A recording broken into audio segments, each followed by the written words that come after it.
ठीक है, last class हम डिस्कस कर रहे थे कैपेसिटर और कैपेसिटेंस के अबाउट, है ना। तो थोड़ी सी बेसिक बात मैं आपको बता दूं। सपोज ये हमारे पास एक कंडक्टर है स्फेरिकल शेप का और इसकी रेडियस है आर।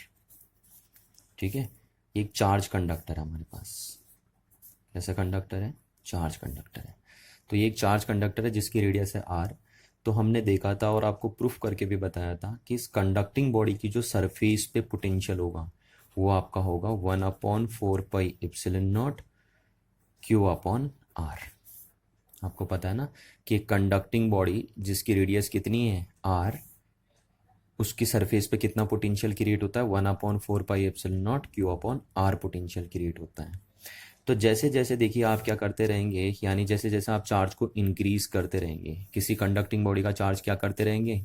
इंक्रीज करते रहेंगे, उसका पोटेंशियल भी क्या होते रहेगा? इंक्रीज होते रहेगा।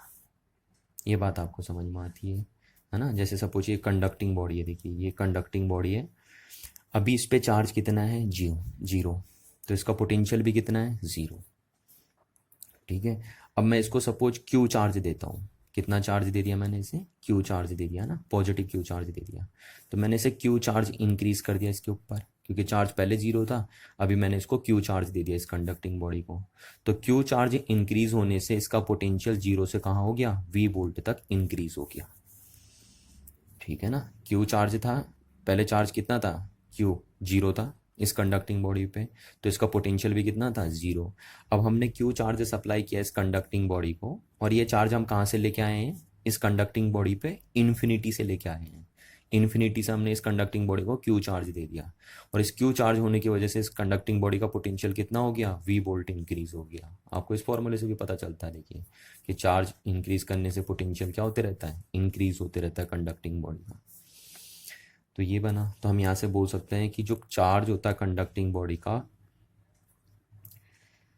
वो डायरेक्टली प्रोपोर्शनल होता है उसके पोटेंशियल के। जैसे जैसे आप चार्ज इंक्रीज करते रहेंगे वैसे वैसे पोटेंशियल क्या होते रहेगा? इंक्रीज होते रहेगा। अब आप यहाँ से रिमूव करते हैं प्रोपोर्शनलिटी साइन, तो एक कांस्टेंट आपका लगता है ना, जिसको आप क्या बोलते हैं? कैपेसिटेंस। इसी का नाम दिया था हमने कैपेसिटेंस। और कैपेसिटेंस का फॉर्मूला क्या हो गया? Charge to the voltage. It is a ratio of charge to the voltage. ठीक, अब यहाँ पे देखिए ये, तो ये कैपेसिटेंस होता था किसका? इस कंडक्टर का। इस कंडक्टिंग बॉडी का कैपेसिटेंस बोला जाता था। क्यू बोला जाता था charge on the conducting body, and V is the potential of this conducting body. ठीक है, या दिस कंडक्टर। इस कंडक्टर का कैपेसिटेंस कितना है? सी। इस कंडक्टर का चार्ज कितना है? Q. And V is the potential of this conductor. तो ये बात आपको समझ में आनी चाहिए। अच्छा, अब देखिए थोड़ा सा हम इसे मोर जनरल फॉर्म में अगर हम बोलें, है ना, जनरलाइज फॉर्म में अगर हम बोलें, तो ये जो यहाँ पे V होता है वो रियल में पोटेंशियल ना होके पोटेंशियल डिफरेंस होता है। ठीक है ना, वैसे तो हम पोटेंशियल ही बोलते हैं उसे कॉमनली, बट वो रियल में पोटेंशियल नाम की कोई चीज़ नहीं होती, आपको भी पता होना चाहिए। वो रियल में क्या है? पोटेंशियल डिफरेंस है ये चीज़। अब यहाँ पे हमने इसको क्या बोला था? हमने बोला था ये पोटेंशियल है किसका? इस कंडक्टिंग बॉडी का, है ना, या इस कंडक्टर का पोटेंशियल है। और मैं क्या बोल रहा हूँ कि इन जनरल वे में हम ये बोलेंगे कि ये पोटेंशियल डिफरेंस है। क्यों पोटेंशियल डिफरेंस है? देखिए, क्योंकि सी इक्वल्स टू मैंने लिखा क्यू अपॉन डेल्टा वी, है ना। तो आपको पता है आप इस चार्ज को कहाँ से लेके आ रहे हो? जो इस कंडक्टिंग बॉडी को आप चार्ज देके आ रहे हैं, आप इन्फिनिटी से इस कंडक्टिंग बॉडी तक लेके आ रहे हैं, लेके आ रहे हैं ना, इन्फिनिटी से इस कंडक्टिंग बॉडी तक लेके आ रहे हैं आप। तो आप इस पोटेंशियल डिफरेंस को कैसे लिखेंगे? Potential difference between conducting body and potential difference between conducting body and infinity, क्योंकि आप इन्फिनिटी से लेके आ रहे हैं और इस कंडक्टिंग बॉडी को तक दे रहे हैं उस चार्ज को। तो हम बोलेंगे जो पोटेंशियल डिफरेंस है ये किसके बीच में है? इस कंडक्टिंग बॉडी एंड इन्फिनिटी के बीच का पोटेंशियल डिफरेंस है। अब सिंस आपको पता है कि जो इन्फिनिटी पे पोटेंशियल होता है वो कितना मानते हैं हम? जीरो मान के चलते हैं, क्योंकि इन्फिनिटी पे वर्क डन जीरो होता है, इसलिए इन्फिनिटी का पोटेंशियल हम कितना मान के चलते हैं? जीरो मान के चलते हैं। तो देयरफॉर हमारा सी को क्या बन जाएगा? वी अपॉन, ये तो जीरो हो गया, तो क्यू अपॉन वी सी बन गया हमारा। ठीक है, तो यहाँ पे हम क्या बोलते हैं? This is the charge on conductor, potential of a conductor and capacitance of a conductor. ठीक, तो रियल में ये वैसे पोटेंशियल डिफरेंस होता है, बट क्योंकि हम इस कंडक्टर बॉडी पे जो चार्ज लेके आ रहे हैं वो इन्फिनिटी से लेके आ रहे हैं, इसलिए हम इस पोटेंशियल को जीरो मान के चलते हैं। और तब हम यहाँ इसको क्या बोल देते हैं? इस पोटेंशियल डिफरेंस को पोटेंशियल डिफरेंस बोलने के बजाय हम बोल देते हैं पोटेंशियल ऑफ अ कंडक्टर। पर आपको दोनों सेंस याद रखना है, आपको पोटेंशियल भी ध्यान रखना है, आपको पोटेंशियल डिफरेंस भी ध्यान रखना है। In more general form it is not a potential, it is a potential difference, ठीक है। और क्योंकि इस कंडक्टिंग बॉडी में हम चार्ज इन्फिनिटी से लेके आ रहे थे, इसलिए ये जो पोटेंशियल डिफरेंस था वो किसके बीच में था, कंडक्टिंग बॉडी एंड इन्फिनिटी के बीच का पोटेंशियल डिफरेंस था, ठीक है। तो इतनी बात आपने जानी है ना। अब कुछ बात मैं आपसे कर दूं, देखो यहाँ पे हमने क्वेश्चन लिखा कि आपने एक चीज़ तो जान ली कि जैसे जैसे आप किसी कंडक्टिंग बॉडी का चार्ज इंक्रीज करते रहेंगे उसका पोटेंशियल भी क्या होते रहेगा, इंक्रीज होते रहेगा, है ना। ये बात हमने जान ली। अब मैंने यहाँ पे आपसे एक क्वेश्चन लिखा, how much charge can be given to a conductor, ठीक है। आपके पास सपोज कोई कंडक्टिंग बॉडी है, आप उसको कितना चार्ज दे सकते हैं, ज़्यादा से ज़्यादा, है ना। क्या आप उसको इनफाइनाइट अमाउंट का चार्ज सप्लाई कर सकते हैं, या फिर आप उसको लिमिटेड अमाउंट का चार्ज सप्लाई कर सकते हैं। और अगर लिमिटेड अमाउंट का चार्ज सप्लाई कर सकते हैं तो आप कितना चार्ज उसे दे सकते हैं, हमें ये पता करना है, ठीक है ना। तो अब हम चेक करेंगे क्या एक कंडक्टिंग बॉडी को हम इनफाइनाइट अमाउंट में चार्ज दे सकते हैं, अगर नहीं तो फिर लिमिटेड अमाउंट में हम उसे कितना चार्ज सप्लाई कर सकते हैं, उस चीज़ को जानेंगे, ठीक है। तो सपोज मेरे पास एक कंडक्टिंग बॉडी है, इस टाइप से मैंने ले ली हमारी कंडक्टिंग बॉडी, ठीक है। ये कंडक्टिंग बॉडी मैंने ले ली। अच्छा, इस कंडक्टिंग बॉडी के सराउंड में क्या है, ये आपका कंडक्टर है, ठीक है। क्योंकि हम जो कैपेसिटर बनाते हैं वो कंडक्टर का बनाते हैं, तो ये मेरे पास एक कंडक्टर है। अच्छा, अब इस कंडक्टिंग बॉडी के सराउंड में क्या है आपके पास, यहाँ है एयर, है ना। एयर या गैस के मॉलिक्यूल आप जो भी बोलो, यहाँ एयर है सारी की सारी। अब उस एयर के पास क्या होंगे, मॉलिक्यूल्स होंगे, उन मॉलिक्यूल्स के क्या होंगे, एटम्स होंगे। तो सपोज मैं कोई एक एटम लेके चल रहा हूँ, यहाँ की जो एयर है उसका एक एटम लेके चल रहा हूँ मैं, ठीक है। ऐसे और सारे एटम भी हो सकते हैं।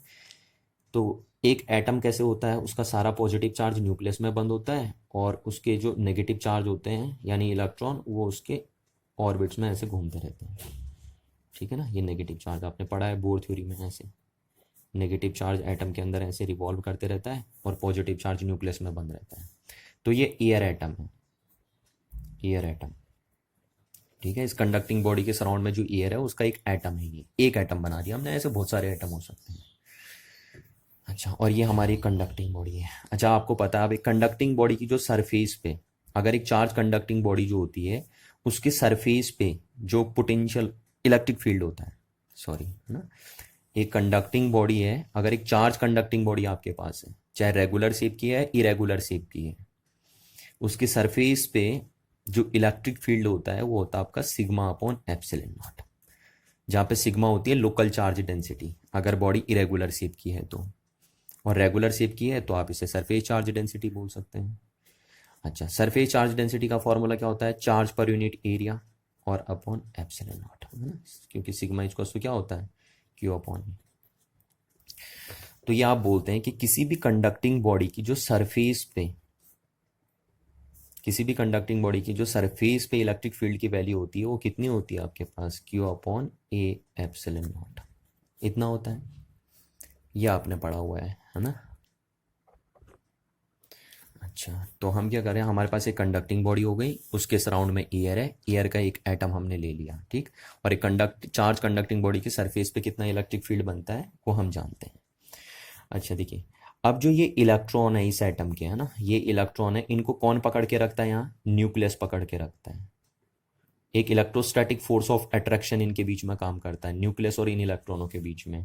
अच्छा, सपोज मैंने मान लिया कि ये जो इलेक्ट्रोस्टैटिक फोर्स ऑफ अट्रैक्शन है between electron and nucleus of this atom वो है आपका 1000 न्यूटन, ठीक है। मैंने सपोज करके मान लिया, कुछ भी हो सकता हो, वो आपका अलग अलग हो सकता है, उसकी सिचुएशन अलग है, हर केस में अलग अलग होगा। बट मैंने यहाँ पे मान लिया कि जो हमारा एयर का एक एटम था उसके इलेक्ट्रॉन और न्यूक्लियस के बीच में जो फोर्स ऑफ अट्रैक्शन है, जिस फोर्स ने इस इलेक्ट्रॉन को इस एटम के न्यूक्लियस से क्या कर रखा है, कनेक्ट कर रखा है या जोड़ के रखा है, या आप बोल सकते हो जिस फोर्स की वजह से ये इलेक्ट्रॉन इस एटम के अंदर बंधा हुआ है, वो फोर्स ऑफ अट्रैक्शन मैंने कितना ले लिया, 1000 न्यूटन, ठीक है। अब देखिए, अब हम यहाँ पे डेटा लिखते हैं कुछ, चार्ज, है ना, इलेक्ट्रिक फील्ड, फोर्स, आपको पता है फोर्स क्या होता है, फोर्स होता है चार्ज इनटू इलेक्ट्रिक फील्ड, ठीक। उसके बाद वर्क डन, आपको पता है वर्क डन क्या होता है, चार्ज इनटू पोटेंशियल, और लास्ट में हमने लिख दिया पोटेंशियल। ये डेटा मैं यहाँ लिख रहा हूँ, ठीक है। इसके थ्रू मैं आपको समझाऊंगा, देखिए ये वाला कंसेप्ट कि how much charge can be given to a conductor, आप कितना चार्ज एक कंडक्टिंग बॉडी को दे सकते हैं। तो हमने चार्ज लिख दिया, इलेक्ट्रिक फील्ड लिख दिया, फोर्स लिख दिया। फोर्स आपको पता है चार्ज इंटू इलेक्ट्रिक फील्ड होता है ना।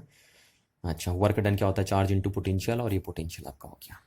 अब देखिए, अब ये हमारे पास एक कंडक्टिंग बॉडी थी और कंडक्टिंग बॉडी की सरफेस पे इतना इलेक्ट्रिक फील्ड बनता है, ये भी आपको पता होना चाहिए। और ये एटम है एयर का।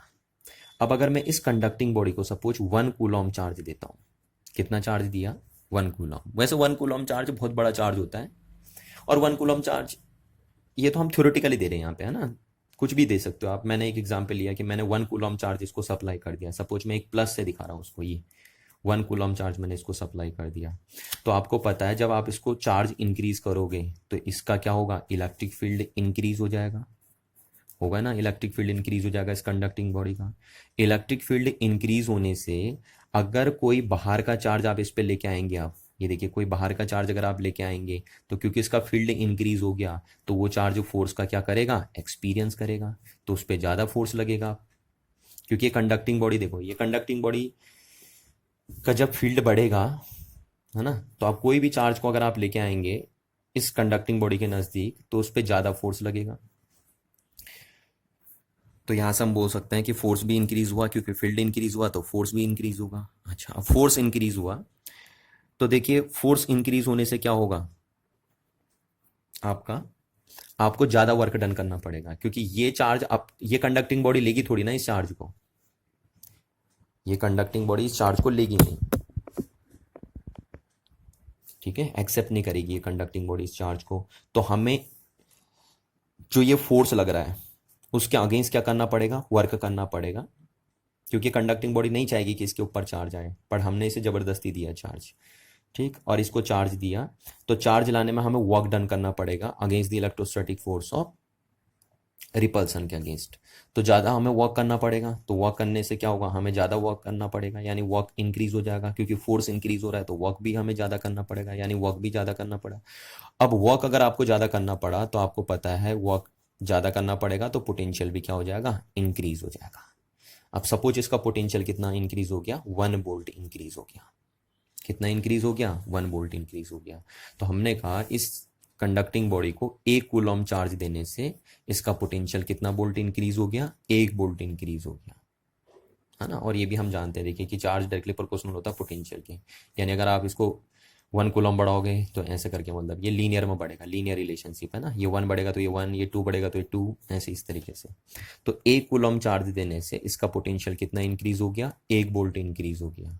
पहले 0 वोल्ट था क्योंकि इस पे चार्ज 0 था, अब 1 कूलॉम चार्ज आया तो इसका पोटेंशियल इंक्रीज हो गया 1 वोल्ट। अच्छा, ऐसे अब अगर मैं इसको 2 कूलॉम चार्ज दूं, है ना, तो चार्ज इंक्रीज होने से फिर देखिए दूसरा कूलॉम चार्ज मैंने दे दिया, एक चार्ज और दिया, तो इसका क्या होगा, फील्ड इंक्रीज हो जाएगा, क्योंकि चार्ज इंक्रीज होने से फील्ड इंक्रीज होगा। अच्छा, फील्ड इंक्रीज होगा तो आपको पता है फोर्स भी क्या होगा, इंक्रीज होगा, क्योंकि अगर आप मैं किसी टेस्ट चार्ज को लेके आऊँ, जैसे इस चार्ज को मैं लेके आ रहा हूँ यहाँ पे, तो इस पर ज़्यादा फोर्स लगेगा ना, क्योंकि पहले तो देखिए अब ये वाला चार्ज इस पर क्या लगाएगा, रिपल्सिव फोर्स लगाएगा, इसको आने नहीं देगा, तो ज़्यादा फोर्स का एक्सपीरियंस होगा इसे, इस चार्ज को। अब इसको अगर फोर्स का एक्सपीरियंस होगा तो हमें उस इलेक्ट्रोस्टैटिक फोर्स ऑफ रिपल्सन जो ये लगाएगा इस चार्ज पे, उसके अगेंस्ट वर्क करना पड़ेगा, तो हमें अब ज़्यादा वर्क करना पड़ेगा, ठीक है। क्योंकि अब तो इस देखिए इस चार्ज का अपोजिशन कौन कौन करेगा, इस चार्ज का अपोजिशन एक तो ये करेगा और दूसरा एक कंडक्टिंग बॉडी करेगी। ये कंडक्टिंग बॉडी भी नहीं चाहेगी कि ये चार्ज यहाँ पे आए, और ये चार्ज भी नहीं चाहेगा कि ये चार्ज यहाँ पे रहे। तो अब हमें क्या करना पड़ेगा, और ज़्यादा वर्क करना पड़ेगा इस चार्ज को इस कंडक्टिंग बॉडी तक लाने के लिए। कहाँ से, इन्फिनिटी से, है ना। तो इसलिए हमें ज़्यादा वर्क करना पड़ा, और ज़्यादा वर्क करना पड़ेगा तो इस कंडक्टिंग बॉडी का पोटेंशियल और ज़्यादा क्या हो जाएगा, इंक्रीज हो जाएगा। सपोज कितना हो गया, 2 वोल्ट इंक्रीज हो गया, है ना, क्योंकि हमने 1 कूलॉम चार्ज और दिया तो पोटेंशियल 1 वोल्ट और इंक्रीज हो गया। इस रिलेशन के थ्रू हम बोल रहे हैं। अच्छा, ऐसे मैंने 3 कूलॉम चार्ज दिया, चार्ज बढ़ने से ये देखिए 1 कूलॉम चार्ज मैंने और दे दिया इसको, सपोज ऐसे दिखा रहा हूँ मैं, तो इसका फील्ड क्या होगा, चार्ज देने से फील्ड इंक्रीज हो जाएगा। फील्ड इंक्रीज होने से क्या होगा, फोर्स भी इंक्रीज होगा, देखिए, क्योंकि अब इस चार्ज पे ये भी रिपल्सिव फोर्स लगाएगा, ये भी रिपल्सिव फोर्स लगाएगा, यानी ये दोनों चार्ज नहीं चाहते कि ये चार्ज यहाँ आए, ठीक, और ये कंडक्टिंग बॉडी भी नहीं चाहेगी कि ये चार्ज यहाँ पे आए। तो ये दोनों चार्ज और एक कंडक्टिंग बॉडी इसको क्या करेगी, रिपेल करेगी। तो हमें उस रिपल्सिव फोर्स के अगेंस्ट क्या करना पड़ेगा, देखिए अब फोर्स भी तो बढ़ गया ना, क्योंकि आप ये भी और एक कंडक्टिंग बॉडी भी इस पर क्या लगाएंगी, रिपल्सिव फोर्स लगाएंगी। तो फोर्स इंक्रीज हो जाएगा, तो उस रिपल्सिव फोर्स के अगेंस्ट हमें वर्क करना पड़ेगा इस चार्ज को इन्फिनिटी से यहाँ तक लाने के लिए। तो हमें ज़्यादा वर्क करना पड़ेगा, वर्क ज़्यादा करना पड़ेगा, तो ओबियसली इस कंडक्टिंग बॉडी का पोटेंशियल क्या होगा, इंक्रीज हो जाएगा। क्योंकि अगर आपको वर्क है तो वर्क क्या फॉर्मूला क्या है, चार्ज इंटू पोटेंशियल। तो वर्क ज़्यादा करना पड़ेगा तो पोटेंशियल भी इंक्रीज होगा। तो सपोज इसका पोटेंशियल कितना हो गया, 3 वोल्ट इंक्रीज हो गया। इसी तरीके से हम बोलते रहेंगे और बोलते रहे। ठीक, अब सपोज मैंने इसको 1000 कूलॉम चार्ज दे दिया। कितना चार्ज दे दिया, ऐसे करके 1000 कूलॉम चार्ज देते रहा मैं, देते रहा, ऐसे करके चार्ज देते रहा।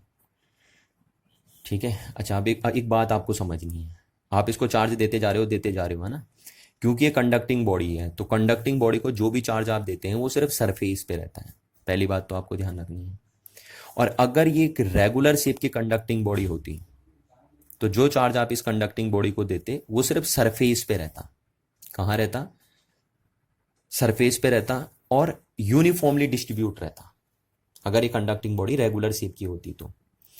ठीक, बट क्योंकि ये कंडक्टिंग बॉडी तो है तो चार्ज सरफेस पे तो रहेगा, बट ये इरेगुलर शेप की कंडक्टिंग बॉडी है, इसलिए चार्ज क्या होगा, चार्ज का जो डिस्ट्रीब्यूशन होगा इस कंडक्टिंग बॉडी की सरफेस पे वो नॉन यूनिफॉर्म होगा, बिकॉज ये बॉडी कैसी है, इरेगुलर शेप की है। ये बात मैंने आपको एक दिन पहले भी बताई थी, है ना, कि अगर कोई रेगुलर शेप की कंडक्टिंग बॉडी है तो जो भी चार्ज आप उसको देते हो वो उसकी सरफेस पे जाके यूनिफॉर्मली डिस्ट्रीब्यूट हो जाता है। बट अगर इरेगुलर शेप की कंडक्टिंग बॉडी है तो जो भी चार्ज आप उसे सप्लाई करते हैं वो सिर्फ उसकी सरफेस पे नॉन यूनिफॉर्मली डिस्ट्रीब्यूट हो जाएगा। और जहाँ पे देखिए क्या होंगे, शार्प होंगे, है ना, शार्प एंड होंगे, वहाँ पे चार्ज ज़्यादा आ जाता है। ये बात मैंने आपको बताई थी पहले भी, यहाँ पे चार्ज आ जाएगा ज़्यादा, देखिए। और जहाँ जहाँ ये देखिए शार्प पिक नहीं होंगे, कन्वेक्स सरफेस जहाँ होगी वहाँ चार्ज की वैल्यू क्या होगी, कम होगी। कॉर्नर पे चार्ज ज़्यादा आ जाता है, ये बात हमने पहले भी आपको बताई थी एक बार। अच्छा, तो मैंने ऐसे करके इसको 1000 कूलॉम चार्ज दे दिया। 1000 कूलॉम चार्ज देते देते इसका फील्ड बहुत ज़्यादा इंक्रीज हो जाएगा। फील्ड इंक्रीज होगा तो फोर्स भी इंक्रीज होगा, फोर्स इंक्रीज होगा तो अब हमें ज़्यादा वर्क डन करना पड़ेगा ना। अगर हमें इस चार्ज मतलब 1000 वाले कूलॉम चार्ज को लेके आना है इस पे, सपोज ये वो 1000 कूलॉम वाला चार्ज है, ठीक है, ये 1000 कूलॉम वाला चार्ज है। तो अगर इसको मेरे को यहाँ पे लेके आना है तो अब देखो ये कंडक्टिंग बॉडी भी इसका अपोजिशन करेगी और बाकी ये जो 999 पॉजिटिव चार्ज है वो भी इसको यहाँ आने नहीं देंगी। तो ये 999 पॉजिटिव चार्ज और एक कंडक्टिंग बॉडी इस पॉजिटिव चार्ज को क्या करेगी, रिपेल करेगी और उस पर एक इलेक्ट्रोस्टैटिक फोर्स ऑफ क्या लगाएगी, रिपल्सन लगाएगी। तो ज़्यादा फोर्स लगेगा आप इस 1000 वाले चार्ज पे, 1000 कूलम वाले चार्ज पे। तो हमें क्या करना है, उस रिपल्सिव फोर्स जो ये एक्सपीरियंस कर रहा है उसके अगेंस्ट वर्क करना पड़ेगा और इसको इस चार्ज को इन्फिनिटी से इस कंडक्टिंग बॉडी तक लाने के लिए हमें क्या करना पड़ेगा, अब ज़्यादा वर्क करना पड़ेगा। तो वर्क बढ़ेगा हमारा, वर्क बढ़ने से इस कंडक्टिंग बॉडी का पोटेंशियल भी क्या हो जाएगा, इंक्रीज हो जाएगा। और सपोज कितना वोल्ट हो गया, 1000 वोल्ट हो गया। ठीक है, तो इस कंडक्टिंग बॉडी को अगर हम 1000 कूलम चार्ज देते हैं तो इसका पोटेंशियल कितना इंक्रीज हो जाता है, 1000 वोल्ट इंक्रीज हो जाता है। ठीक है, पहले जीरो था जब चार्ज जीरो था, अब 1000 कूलम चार्ज दिया तो इसका वोल्टेज कितना हो गया, 1000 वोल्ट इंक्रीज हो गया या 1000 हो गया। अच्छा, अब 7th हम बोलते हैं कि अच्छा यहाँ पे एक बात बता दूं मैं कि जैसे आपने 1000 कूलम चार्ज इसको दिया, ठीक, सपोज इनके बीच में जो अब देखिए इन चार्जेस के बीच में क्या होगा, एक electrostatic force of repulsion work करने लग जाएगा, करेगा ना, क्योंकि देखिए प्लस प्लस आर दिए जाए तो इनके बीच में इलेक्ट्रोस्टैटिक फोर्स ऑफ रिपल्सन काम करेगा। तो सपोज जब आपने 1000 कूलम चार्ज इस कंडक्टिंग बॉडी को दिया तो उस टाइम इन चार्जेस के बीच में जो इलेक्ट्रोस्टैटिक फोर्स ऑफ रिपल्सन था वो सपोज हो गया 1000 न्यूटन। ये मैं मान के चलता हूँ, है ना, एक थ्योरी में लगा रहा हूँ कि जब आपने इसको 1000 कूलम चार्ज दिया तो इन जो चार्जेस के बीच में इलेक्ट्रोस्टैटिक फोर्स ऑफ रिपल्सन है वो कितना हो गया, 1000 न्यूटन हो गया। ठीक है, अब देखिए अब हम इसे दे रहे हैं 1001 कूलम चार्ज। कितना दे रहे हैं, 1001 कूलम चार्ज इस कंडक्टिंग बॉडी को हम दे रहे हैं। तो उससे इसका फील्ड क्या होगा, इंक्रीज होगा, चार्ज इंक्रीज होने से फील्ड इंक्रीज होगा। ठीक, अच्छा, फील्ड इंक्रीज होगा तो वो जो 1001 कूलम चार्ज है सपोज वो ये है, ठीक है, ये 1001 कूलम वाला चार्ज है। तो इस 1001 कूलम चार्ज पे ये जो रेस्ट 1000 चार्जेस हैं पॉजिटिव चार्ज, वो एक इलेक्ट्रोस्टैटिक फोर्स ऑफ रिपल्सन लगाएंगे, और खुद ये कंडक्टिंग बॉडी भी है ना, तो ये कंडक्टिंग बॉडी और ये 1000 पॉजिटिव चार्ज इस 1001 कूलम वाले पॉजिटिव चार्ज को यहां नहीं आने देंगे, इसको रिपेल करेंगे। तो हमें उस रिपल्सिंग फोर्स का अगेंस्ट वर्क करके इस 1001 कूलम चार्ज को इन्फिनिटी से कंडक्टिंग बॉडी तक लेके आना है। तो हमें ज़्यादा फोर्स का एक्सपीरियंस करना पड़ा, ज़्यादा फोर्स का एक्सपीरियंस करना पड़ा तो हमें ज़्यादा वर्क डन करना पड़ेगा इस 1001 कूलम चार्ज को इन्फिनिटी से कंडक्टिंग बॉडी तक लाने के लिए। तो इस कंडक्टिंग बॉडी का पोटेंशियल भी क्या हो जाएगा, इंक्रीज हो जाएगा, क्योंकि आप जब वर्क डन ज़्यादा करते हो तो पोटेंशियल की वैल्यू क्या होती है, इंक्रीज होती है। ठीक है, और अब सपोज इसका पोटेंशियल कितना हो गया, 1001 वोल्ट हो गया। ठीक है, अच्छा, जब इसका पोटेंशियल 1001 वोल्ट हो गया तो अब इन चार्जेस के बीच में जो इलेक्ट्रोस्टैटिक फोर्स ऑफ रिपल्सन था, सपोज वो 1001 न्यूटन हो गया। कितना हो गया, 1001 Newton electrostatic force of repulsion इनके बीच में काम करने लग गया, इन चार्जेस के बीच में। ठीक है, अब देखिए, अब अगर जो आपने 1001 कूलम वाला चार्ज दिया है, तो जैसे ही इस कंडक्टिंग बॉडी के अंदर 1001 कूलम वाला चार्ज आया, वैसे ही इनके बीच में इलेक्ट्रोस्टैटिक फोर्स ऑफ रिपल्सन कितना हो गया, 1001 न्यूटन हो गया, है ना। अच्छा, अब देखो, हाँ, कब हुआ ये 1001 Newton electrostatic force of repulsion इनके बीच में, जब आपने इस कंडक्टिंग बॉडी को 1001 कूलम चार्ज दे दिया, जिससे इसका पोटेंशियल 1001 वोल्ट हो गया। अच्छा, अब हमने क्या किया, देखो, अब यहां फोर्स ज्यादा हो गया और यहां जो देखिए, यहां जो फोर्स था वो कम हो गया, 1000 न्यूटन, यानी इनके बीच में जो अट्रैक्टिव फोर्स है वो है 1000 न्यूटन, और इनके बीच में जो रिपल्सिव फोर्स है वो कितना है, 1001 न्यूटन। तो होगा क्या, देखिए, आपको पता है ना, चीज उधर चलती है जिधर क्या होगा, फोर्स की वैल्यू ज्यादा होगी। तो ये जो चार्ज है ये इनको रिपेल करेगा, और ये चार्ज उठकर इस, ये देखिए, ये जो इलेक्ट्रॉन है ये निकल कर यहां आ जाएगा, ये इलेक्ट्रॉन निकल के इस कंडक्टिंग बॉडी में आ जाएगा, और ये जो 1001 कूलम वाला चार्ज था उसको क्या कर देगा, न्यूट्रलाइज कर देगा, क्योंकि यहां से एक इलेक्ट्रॉन निकल के जब यहां आएगा तो इस 1001 कूलम वाले चार्ज को जो आपने सप्लाई किया है उसको क्या कर देगा, न्यूट्रलाइज कर देगा, है ना। क्यों आया ये इलेक्ट्रॉन यहां, पहले क्यों नहीं आ रहा था, क्योंकि पहले इनके बीच में कितना था, फोर्स ऑफ अट्रैक्शन 1000 न्यूटन था, इनके बीच में तो फोर्स ऑफ अट्रैक्शन है 1000 न्यूटन, पर पहले इनके बीच में फोर्स ऑफ रिपल्शन कितना था, 1000 न्यूटन या उससे कम था, है ना। इनके बीच में ये देखिए, ये जो चार्जेस हैं इस कंडक्टिंग बॉडी में, इनके बीच में जो फोर्स ऑफ रिपल्सन था या तो वो 1000 न्यूटन था या उससे कम था। पर जैसे ही आपने 1001 कूलम वाला चार्ज इस कंडक्टिंग बॉडी को सप्लाई किया, तो अब इन चार्जेस के बीच में जो इलेक्ट्रोस्टैटिक फोर्स ऑफ रिपल्सन है वो सपोज 1001 न्यूटन हो गया, और वो इस अट्रैक्टिव फोर्स से क्या हो गया, ग्रेटर हो गया। तो जैसे ही इनके बीच में electrostatic force of repulsion 1000 Newton से ज्यादा होगा, तो ये इलेक्ट्रॉन यहां से निकल कर कहाँ आ जाएगा, इस कंडक्टिंग बॉडी में आ जाएगा, और इसको जो आपने 1001 कूलम वाला चार्ज दिया है उसको क्या कर देगा, न्यूट्रलाइज कर देगा। ठीक है, तो ये जो आपने चार्ज एक्स्ट्रा दिया था 1001 कूलम चार्ज जो दिया, इसमें से 1 कूलम चार्ज माइनस हो गया, तो अभी रिमेनिंग कितना बचा, 1000 कूलम ही बचा। ठीक है, और 1000 कूलम चार्ज जब इस कंडक्टिंग बॉडी पे होगा तो इसका पोटेंशियल भी कितना हो जाएगा, 1000 वोल्ट हो जाएगा, है ना। ये देखिए, तो अब ये इलेक्ट्रॉन अगर यहां आ गया और इसको न्यूट्रलाइज कर गया, तो इस एटम के पास क्या आ जाएगा, इस एटम के पास आ जाएगा एक पॉजिटिव चार्ज, इस एटम के पास, क्योंकि इसका एक इलेक्ट्रॉन सेक्रीफाई हो गया यहाँ, तो इस पे आ जाएगा पॉजिटिव चार्ज। तो आप देख पा रहे हैं कि 1000 कूलम के बाद अगर मैं इस कंडक्टिंग बॉडी को कोई चार्ज देता हूं फर्दर, तो वो चार्ज क्या होगा, यहां से एक इलेक्ट्रॉन आएगा और उस चार्ज को न्यूट्रलाइज कर देगा। ठीक, और जो सराउंडेड एट ये सराउंडिंग में कोई एटम होगा उस पे आ जाएगा वो पॉजिटिव चार्ज, देखिए उस पे पॉजिटिव चार्ज आ गया।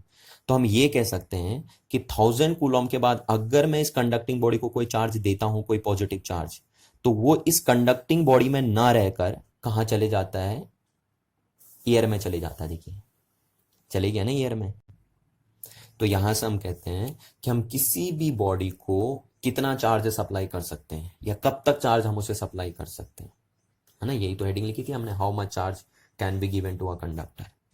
तो कितना चार्ज हम किसी कंडक्टिंग बॉडी को देते हैं, हम उतना चार्ज उस कंडक्टिंग बॉडी को सप्लाई कर सकते हैं जब तक वो कंडक्टिंग बॉडी अपने सराउंड में जो एयर के एटम है, गैस के मॉलिक्यूल हैं, उनको आयनाइज ना कर दे, है ना। क्योंकि देखो 1000 कूलम तक जब हमने इसको चार्ज दिया था तो ये एटम आयनाइज नहीं हुआ था, ये एयर का एटम आयनाइज नहीं हुआ था।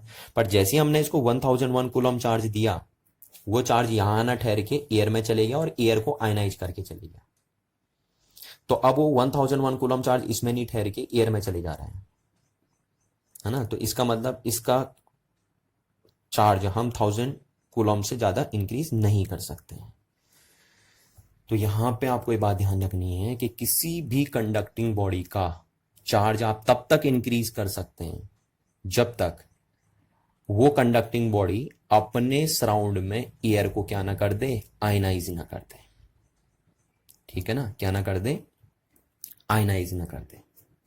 तब तक आप उसका चार्ज क्या कर सकते हैं, इंक्रीज कर सकते हैं, या तब तक आप उसका पोटेंशियल क्या कर सकते हैं, इंक्रीज कर सकते हैं। जैसे इस सिचुएशन में इस एटम का आयनाइजेशन कब हो रहा है, जब हम इस कंडक्टिंग बॉडी को 1001 कूलम चार्ज दे रहे हैं। तो इसका मतलब 1000 कूलम से ज्यादा चार्ज हम इस कंडक्टिंग बॉडी को नहीं दे सकते, क्योंकि जैसे 1001 कूलम दे रहे हैं वो एटम को क्या कर दे रहा है, इस एटम को, एयर के एटम को आयनाइज कर दे रहा है ना। यह हम बोल सकते हैं कि इस कंडक्टिंग बॉडी का पोटेंशियल हम 1000 वोल्ट से ज्यादा इंक्रीज नहीं कर सकते हैं। तो ध्यान रखना, कब तक हम एक कंडक्टिंग बॉडी का चार्ज इंक्रीज कर सकते हैं, जब तक वो कंडक्टिंग बॉडी अपने सराउंड में एयर के एटम को क्या ना कर दे, आयनाइज ना कर दे। तो यहां से हम बोल सकते हैं कि जो हमने 1001 कूलम चार्ज इस कंडक्टिंग बॉडी को दिया था वो इससे लीक हो गया, है ना, लीक हो गया। देखिए यहां हमने दिया था और वो लीक होके यहां चले गया, इस एटम के पास चले गया, यानी एयर में चले गया। ठीक, और 1000 कूलम तक वो लीक नहीं हो रहा था, पर जैसे 1001 कूलम चार्ज दिया वो लीक हो गया वो चार्ज आपका। अच्छा, यहां पे एक बात मैं आपको और बता दूं, देखो अब होता क्या है ना, क्योंकि ये बॉडी इरेगुलर शेप की थी तो यहां पे चार्ज ज्यादा होता है, कॉर्नर पॉइंट पे चार्ज ज्यादा होता है। ठीक, तो कॉर्नर जब चार्ज निकलते जाता है ना तो यहां से निकल के आएगा, देखिए जैसे ये इलेक्ट्रॉन आएगा तो ये यहां पे आएगा ऐसे करके। ठीक है, ये इलेक्ट्रॉन आएगा तो यहां पे आएगा, इस तरीके से आएगा, और यहां न्यूट्रलाइजेशन चलेगा। तो ये इलेक्ट्रॉन यहां आता है, यहां न्यूट्रलाइजेशन होता है।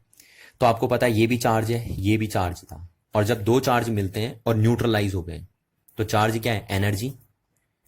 ठीक है ना, चार्ज क्या थी, एनर्जी। ये देखिए ये इलेक्ट्रॉन भी चार्ज था और ये जो यहाँ पे चार्ज था वो भी चार्ज है। तो ये इलेक्ट्रॉन इस चार्ज से मिला और दो चार्ज मिलकर क्या हुए, न्यूट्रलाइज हुए। अच्छा, ये चार्ज यहीं पे क्यों आता है, कॉर्नर पे जल्दी आता है ना चार्ज, क्योंकि कॉर्नर पे ज्यादा चार्ज होता है। तो अगर इसको न्यूट्रलाइज ही होना है तो ये यहाँ पे न्यूट्रलाइज नहीं होगा। ठीक है ना, ये कहीं पे भी न्यूट्रलाइज हो सकता है, बट ये कहाँ चॉइस करेगा, इसको अगर न्यूट्रलाइज होना हो तो कॉर्नर पे न्यूट्रलाइज होगा, क्योंकि यहाँ पे चार्ज की भरमार ज्यादा होती है ना कॉर्नर पॉइंट्स पे इरेगुलर शेप की बॉडी में। तो इसको न्यूट्रलाइज ही होना है तो ये यहाँ नहीं जाएगा, यहीं पे न्यूट्रलाइज हो जाएगा ऐसे करके। तो ये इलेक्ट्रॉन यानी ये भी चार्ज बॉडी, ये भी चार्ज पार्टिकल था, दो चार्ज पार्टिकल यानी दो एनर्जी आपस में क्या हो रही है, न्यूट्रलाइज हो रही है। तो यहाँ से एक क्या निकलती है आपकी, यहाँ से एक फायर निकलता है।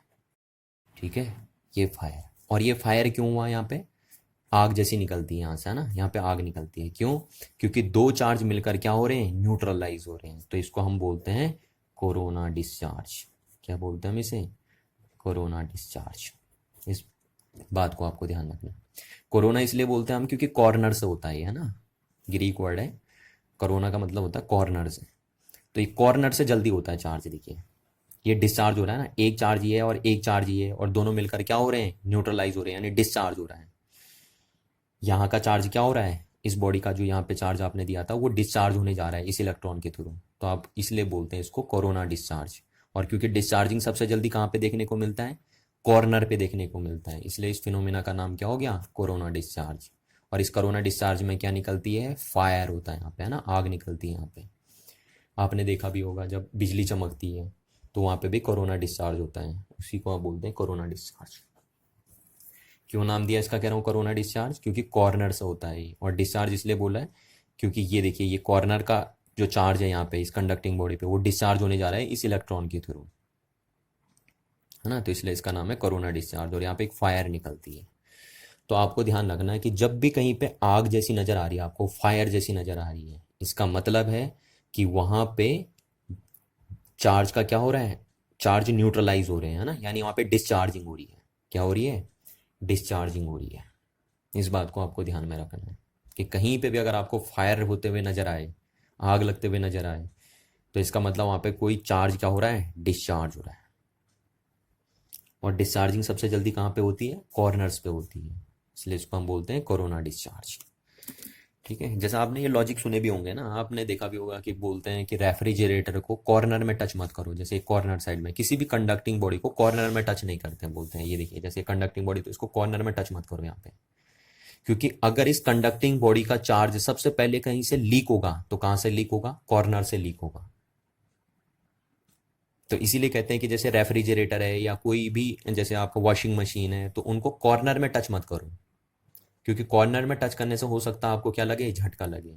क्योंकि अगर इस कंडक्टिंग बॉडी पे है ना, जैसे सपोज ये रेफ्रिजरेटर है या आपका वॉशिंग मशीन है, तो इन पे अगर कोई भी चार्ज होगा तो वो चार्ज सबसे जल्दी पहले डिस्चार्ज कहाँ से होने की कोशिश करेगा? कॉर्नर से होने की कोशिश करेगा। इसलिए कभी भी किसी कंडक्टिंग बॉडी को कॉर्नर में टच नहीं करना चाहिए, क्योंकि वहां से उसका चार्ज क्या होता है? जल्दी डिस्चार्ज होने की सोचता है। जैसे देखिए ये कंडक्टिंग बॉडी का चार्ज है, सबसे पहले जल्दी कहाँ से डिस्चार्ज होने की सोच रहा है? यहाँ से, है ना। नहीं तो डिस्चार्ज तो यहाँ से भी हो सकता था, पर यहाँ से डिस्चार्ज जल्दी होगा क्योंकि यहाँ पे चार्ज की भरमार ज़्यादा होती है। सेम यही लॉजिक लगाते हैं, जैसा आपने देखा होगा कि पुराने ज़माने में राजा महाराजा लोग, है ना, जब लड़ाई के लिए जाते थे तो उन्हें पंडित या उनकी बीवियाँ क्या करती थी? विजयी भाव का टीका लगाती थी। तो इस उंगली से टीका लगाती थी, देखिए ये उंगली से लगाती थी ना, इस उंगली से टीका। वो इस उंगली से टीका लगा के क्या होता है कि किसी भी, देखो राजा को क्या चाहिए था ना? आशीर्वाद चाहिए होता है ना, दूसरे की ब्लेसिंग चाहिए होती है। तो उसको अगर ब्लेसिंग लेनी है तो जो उसको टीका लगा रहा है, यानी जो भी पंडित है या जो क्या कहते हैं उसकी वाइफ है, वो उसका अगर टीका लगा रही है तो वो अपना चार्ज, अपनी बॉडी का चार्ज कहाँ दे रहा है? उस राजा को दे रहा है। ठीक है, तो अगर मेरे को अपनी बॉडी का चार्ज किसी दूसरी बॉडी में ट्रांसफर करना हो तो सबसे जल्दी कहाँ से ट्रांसफर होगा? कॉर्नर से ट्रांसफर होगा ना। तो ये देखिए ये उंगली सबसे ज्यादा क्या होती है? लंबी होती है, इसमें देखिए शार्पिक होता है। तो इसलिए अगर अपनी बॉडी का चार्ज किसी दूसरी बॉडी में ट्रांसफर करना हो तो यहाँ से सबसे जल्दी होगा, इस पॉइंट से सबसे जल्दी होगा, है ना। पर ध्यान रखना इनको टच नहीं करते हैं ऐसे करके, फिर कोई फायदा नहीं है ना। तो यहाँ से अगर चार्ज, तो इसलिए जब टीका लगाते थे तो इस उंगली से लगाया करते थे टीका। ठीक है, क्योंकि इससे क्या होता है? आपकी बॉडी का चार्ज दूसरी बॉडी में सबसे जल्दी क्या होता है? ट्रांसफर होता है। तो इस टाइप के कंसेप्ट लगाए जाते हैं, ये सब कोरोना डिस्चार्जिंग वाले ही कंसेप्ट है। या जैसे कहते हैं पैर छूना, पैर छूने में लेते हैं ना, लोगों का आशीर्वाद लेते हैं कि दूसरों का आशीर्वाद लो, तो पैर वहां पे छूना चाहिए, यानी वो उंगली छूनी चाहिए पैर की जहां से कोरोना डिस्चार्जिंग की कंडीशन क्या हो? सबसे ज्यादा, तभी आपको दूसरे का आशीर्वाद मिल पाएगा, है ना। क्योंकि हमें आशीर्वाद में क्या होता है? आशीर्वाद में क्या चाहिए होता है? दूसरे की बॉडी का चार्ज हमें गेन करना होता है अपनी बॉडी में, तो उस बॉडी को यानी डिस्चार्ज करना, हमें जिसका हम आशीर्वाद ले रहे हैं हम उसको क्या करना चाहते हैं? डिस्चार्ज करना चाहते हैं। तो वो सबसे जल्दी कहाँ से डिस्चार्ज होगा? कॉर्नर पॉइंट से डिस्चार्ज होगा। तो इसलिए हमें उस पर्सन का वो हिस्सा टच करना होता है जहाँ पे क्या होगा? कॉर्नर होगा ना, क्योंकि वहां से वो अपनी बॉडी का चार्ज सबसे जल्दी क्या करेगा? डिस्चार्ज करेगा।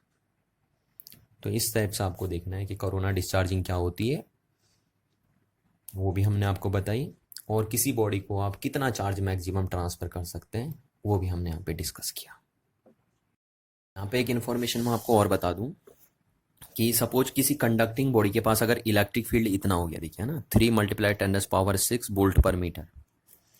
ठीक है, हम न्यूटन पर कूलम भी बोल सकते हो, क्योंकि इलेक्ट्रिक फील्ड की 2 यूनिट होती है ना, वोल्ट पर मीटर भी होता है, न्यूटन पर कूलम भी होता है आपके पास। तो अगर किसी कंडक्टिंग बॉडी का इलेक्ट्रिक फील्ड इतना हो गया तो ये कंडक्टिंग बॉडी एयर के मॉलिक्यूल को क्या कर देगी? आयनाइज कर देगी। समझ में आ रही ना बात? तब ये कंडक्टिंग बॉडी क्या कर देगी? यहाँ जो एयर के मॉलिक्यूल है उनको आयनाइज करने के लिए क्या हो जाएगी? इलिजिबल हो जाएगी। ध्यान रखना इस बात का, तो इस वैल्यू को आपको याद रखना है। यानी अगर आपको एयर के मॉलिक्यूल आयनाइज करने हैं तो उनको कम से कम इतना इलेक्ट्रिक फील्ड अगर आप सप्लाई कर देंगे, है ना, एयर के मॉलिक्यूल को अगर आप इतना इलेक्ट्रिक फील्ड सप्लाई कर देंगे 3 × 10⁻⁶ वोल्ट पर मीटर, तो एयर के मॉलिक्यूल क्या हो जाएंगे? आयनाइज हो जाएंगे आपके पास। यहाँ हम बोल सकते हैं कि अगर इस कंडक्टिंग बॉडी का इलेक्ट्रिक फील्ड इतना हो गया तो ये कंडक्टिंग बॉडी यहाँ एयर के मॉलिक्यूल को क्या कर देगी? आयनाइज कर देगी। और इसको अभी हम बोलेंगे भी, हम बोलेंगे एयर की इसको, कि ये एयर की डाइलेक्ट्रिक स्ट्रेंथ है। ठीक है, अब ये डाइलेक्ट्रिक स्ट्रेंथ हमने नहीं पढ़ा, इसलिए मैं ये वर्ड यूज़ नहीं कर रहा हूँ अभी। इस बात को ध्यान रखना, ये एयर की डाइलेक्ट्रिक स्ट्रेंथ होती है। यानी अगर आप एयर को इतना इलेक्ट्रिक फील्ड देंगे तो वो आयनाइज होना शुरू कर देगा। ठीक है, या हम बोलेंगे अगर इस कंडक्टिंग बॉडी का इलेक्ट्रिक फील्ड इतना हो गया तो ये अपने सामने जो एयर है उसके मॉलिक्यूल को क्या करना शुरू कर देगी, आयनाइज करना शुरू कर देगी। तो यहाँ तक आपने जान लिया कि किसी भी कंडक्टिंग बॉडी को हम चार्ज तब तक ही सप्लाई कर सकते हैं जब तक वो चार्ज क्या ना करे, जब तक वो क्या ना करे, अपने एयर के, अपने सराउंड में एयर के मॉलिक्यूल को क्या ना कर दें, आयनाइज ना कर दें, है ना। यानी कंडक्टिंग बॉडी को लिमिटेड अमाउंट में ही हम चार्ज सप्लाई कर सकते हैं। उसके बाद अगर आप फर्दर चार्ज उसे सप्लाई करते हैं तो लीक होके कहाँ चले जाता है, एयर में चले जाता है। देखिए अब हम बात करते हैं प्रिंसिपल ऑफ कैपेसिटर की, है ना। यहाँ पे देखिए ये लिखा हमने, प्रिंसिपल ऑफ कैपेसिटर। अब आपको ध्यान रखना है, मैंने आपको पहले ही यहाँ पे नोट्स बना के रखे हुए हैं प्रिंसिपल ऑफ कैपेसिटर के, क्योंकि इसमें टाइम वेस्ट ना हो लिखने में, इसलिए मैंने पहले ऑलरेडी यहाँ पे आपके लिखा हुआ है ना। पर एक्सप्लेन मैं दूसरी जगहों पे कर दूंगा इसको, यहाँ पे हम एक्सप्लेन कर देंगे इसको। ठीक है, तो आप इसके थ्रू नोट्स बनाएंगे अपने प्रिंसिपल ऑफ कैपेसिटर का, क्योंकि ये बोर्ड के पेपर में लिखने को आता है। ठीक है ना, डायरेक्ट लिखने को आता है कि right the principal of capacitor. अच्छा, तो देखिए हम यहाँ पे एक्सप्लेन कर देते हैं आपका कि जो प्रिंसिपल ऑफ कैपेसिटर है वो क्या है। प्रिंसिपल ऑफ कैपेसिटर, देखिए सपोज मेरे पास, मैं दो कंडक्टर लेता हूँ, क्योंकि आपको पता है जो कैपेसिटर बनते हैं वो किसके बनते हैं, आपके कंडक्टर के ही बनते हैं। ठीक है, ये दो कंडक्टर हमने ले लिए। अब इस कंडक्टर को अगर सपोज मैं क्यू चार्ज देता हूँ तो ये इतना फिल हो गया क्यू चार्ज देने से, और इस कंडक्टर को भी अगर मैं क्यू चार्ज देता हूँ तो ये इतना फिल हुआ बस। ठीक है, अब अगर इस कंडक्टर को मैं फर्दर कोई चार्ज देता हूँ तो ये लीक कर जाएगा, ये चार्ज, जो भी चार्ज अगर आप इसे देंगे तो। बट अगर आप इस कंडक्टर को कोई और चार्ज देंगे तो ये अभी भर सकता है, इसके अंदर अभी कैपेसिटी है चार्ज को होल्ड करने की। तो हम बोलेंगे इस कंडक्टर का कैपेसिटेंस क्या है, लो है, और इस कंडक्टर का कैपेसिटेंस क्या है, हाई है। क्योंकि कैपेसिटेंस क्या होता है, capacitance is the property of a conductor to hold the electric charge, है ना। यानी इलेक्ट्रिक चार्ज को होल्ड करने की जो प्रॉपर्टी होती है किसी कंडक्टर की, उसी को हम बोलते हैं कैपेसिटेंस ऑफ दैट कंडक्टर। तो इस कंडक्टर का जो चार्ज को होल्ड करने की प्रॉपर्टी वो कम है थोड़ा सा, ये कम चार्ज को होल्ड कर पा रहा है, इसलिए इसका कैपेसिटेंस कम है। ये कंडक्टर ज़्यादा चार्ज को होल्ड कर सकता है, इसलिए इसका कैपेसिटेंस हाई है। अब देखिए हम ऐसा कैपेसिटर कभी बनाने की कोशिश नहीं करते जिसका कैपेसिटेंस कम हो, है ना। हम हमेशा ऐसे कैपेसिटेंस को बनाने की कोशिश करते हैं जिसका कैपेसिटेंस क्या हो, काफ़ी हाई हो आपके पास। ठीक है, तो यही बात हमको प्रिंसिपल ऑफ कैपेसिटर में ध्यान रखनी है कि अगर हमारे पास कोई कंडक्टर दिया हुआ है तो हम उस कंडक्टर का कैपेसिटेंस कैसे करके क्या कर सकते हैं, इंक्रीज कर सकते हैं। इस बात को आपको ध्यान रखना है। पूरे प्रिंसिपल ऑफ कैपेसिटर में आपको एक बात ध्यान रखनी है कि how to increase the capacitance of a given conductor. एक गिवन कंडक्टर का कैपेसिटेंस आप कैसे करके क्या कर सकते हैं, इंक्रीज कर सकते हैं। ठीक है, तो यहाँ पे देखिए, जैसे मैं यहाँ पर सपोज लेता हूँ कि सपोज मेरे पास एक प्लेट है ना। अब प्लेट को हम ऐसे दिखा दे रहे हैं, देखिए आप ऐसे भी दिखा सकते हैं प्लेट को, इस टाइप से भी दिखा सकते हैं, बट ये प्लेट ऐसी होती है ना, प्लेट इसकी इनर सरफेस होती है या इसकी आउटर सरफेस होती है। तो हम प्लेट को ऐसा ना दिखा के ऐसे दिखा दे रहे हैं, ये उसकी आउटर सरफेस, ये बना दी मैंने उसकी इनर सरफेस। ठीक है, आप ऐसे भी बना सकते हैं प्लेट को। तो जब भी मैं ऐसे बनाऊँ समझ जाइए ऐसी प्लेट हमारे पास। तो ये प्लेट ए है मेरे पास, और कंडक्टिंग प्लेट है। कैसी प्लेट है, कंडक्टिंग, क्योंकि आपको पता है कैपेसिटर आपको तैयार करना है तो कंडक्टिंग ही मटेरियल आपके पास होना चाहिए। तो ये कंडक्टिंग प्लेट ले लिया हमने ए। अब इस कंडक्टिंग प्लेट को सपोज हमने क्यू चार्ज दिया, ठीक, पॉजिटिव चार्ज मैंने इसे दे दिया, क्यू चार्ज इस कंडक्टिंग प्लेट को हमने दे दिया।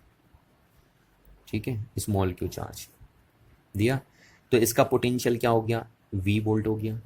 इंक्रीज होता है ना, जैसे जैसे आप चार्ज देते रहते हो वैसे वैसे कंडक्टिंग बॉडी का पोटेंशियल क्या होते रहता है, इंक्रीज होते रहता है। तो क्यू चार्ज देने से इसका पोटेंशियल क्या हो गया, वी वोल्ट हो गया। तो इसका कैपेसिटेंस कितना हो गया, सी हो गया। ठीक है, अच्छा अब एक बात आपको ध्यान रखनी है, बात मैंने आपको पहले भी बताई थी कि किसी भी कंडक्टिंग बॉडी का जो कैपेसिटेंस होता है वो उसके चार्ज और उसके पोटेंशियल पे डिपेंड नहीं करता। ये इस कंडक्टिंग बॉडी का चार्ज है, ये इस कंडक्टिंग बॉडी का पोटेंशियल है। तो अगर आप इस कंडक्टिंग बॉडी का चार्ज चेंज कर भी देते हैं और पोटेंशियल चेंज कर भी देते हैं तो इसका कैपेसिटेंस चेंज नहीं होता है। क्यों नहीं होता? क्योंकि जैसे जैसे आप इस कंडक्टिंग बॉडी का चार्ज इंक्रीज करते रहेंगे वैसे वैसे इसका पोटेंशियल भी क्या होते रहेगा, इंक्रीज होते रहेगा। सपोज अगर आप इसको 2 टाइम्स इंक्रीज करेंगे तो ये भी 2 टाइम्स इंक्रीज हो जाएगा, ताकि ये कैसा बना रहे, कांस्टेंट बना रहे, है ना। ये बात हमने आपको पहले भी बताई थी। अब सपोज मैंने इसको बढ़ाते बढ़ाते बढ़ा मैं, और इसको मैंने क्यू चार्ज दे दिया, कैपिटल क्यू चार्ज दे दिया, और कैपिटल क्यू चार्ज देने से इसका पोटेंशियल वी हो गया, कैपिटल वी हो गया। तो अभी भी इसका कैपेसिटेंस कितना रहा, सी ही रहेगा, है ना। कैपेसिटेंस तो अभी भी सी ही रहेगा, आप चाहे उसे स्मॉल क्यू चार्ज दो या कैपिटल क्यू चार्ज दो। तो हमने इसको क्यू चार्ज दिया और इसका पोटेंशियल वी हो गया।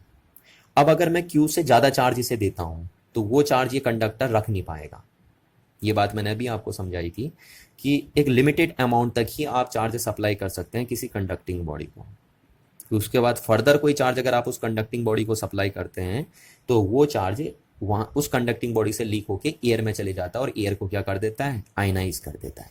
ये बात अभी हमने समझी थी।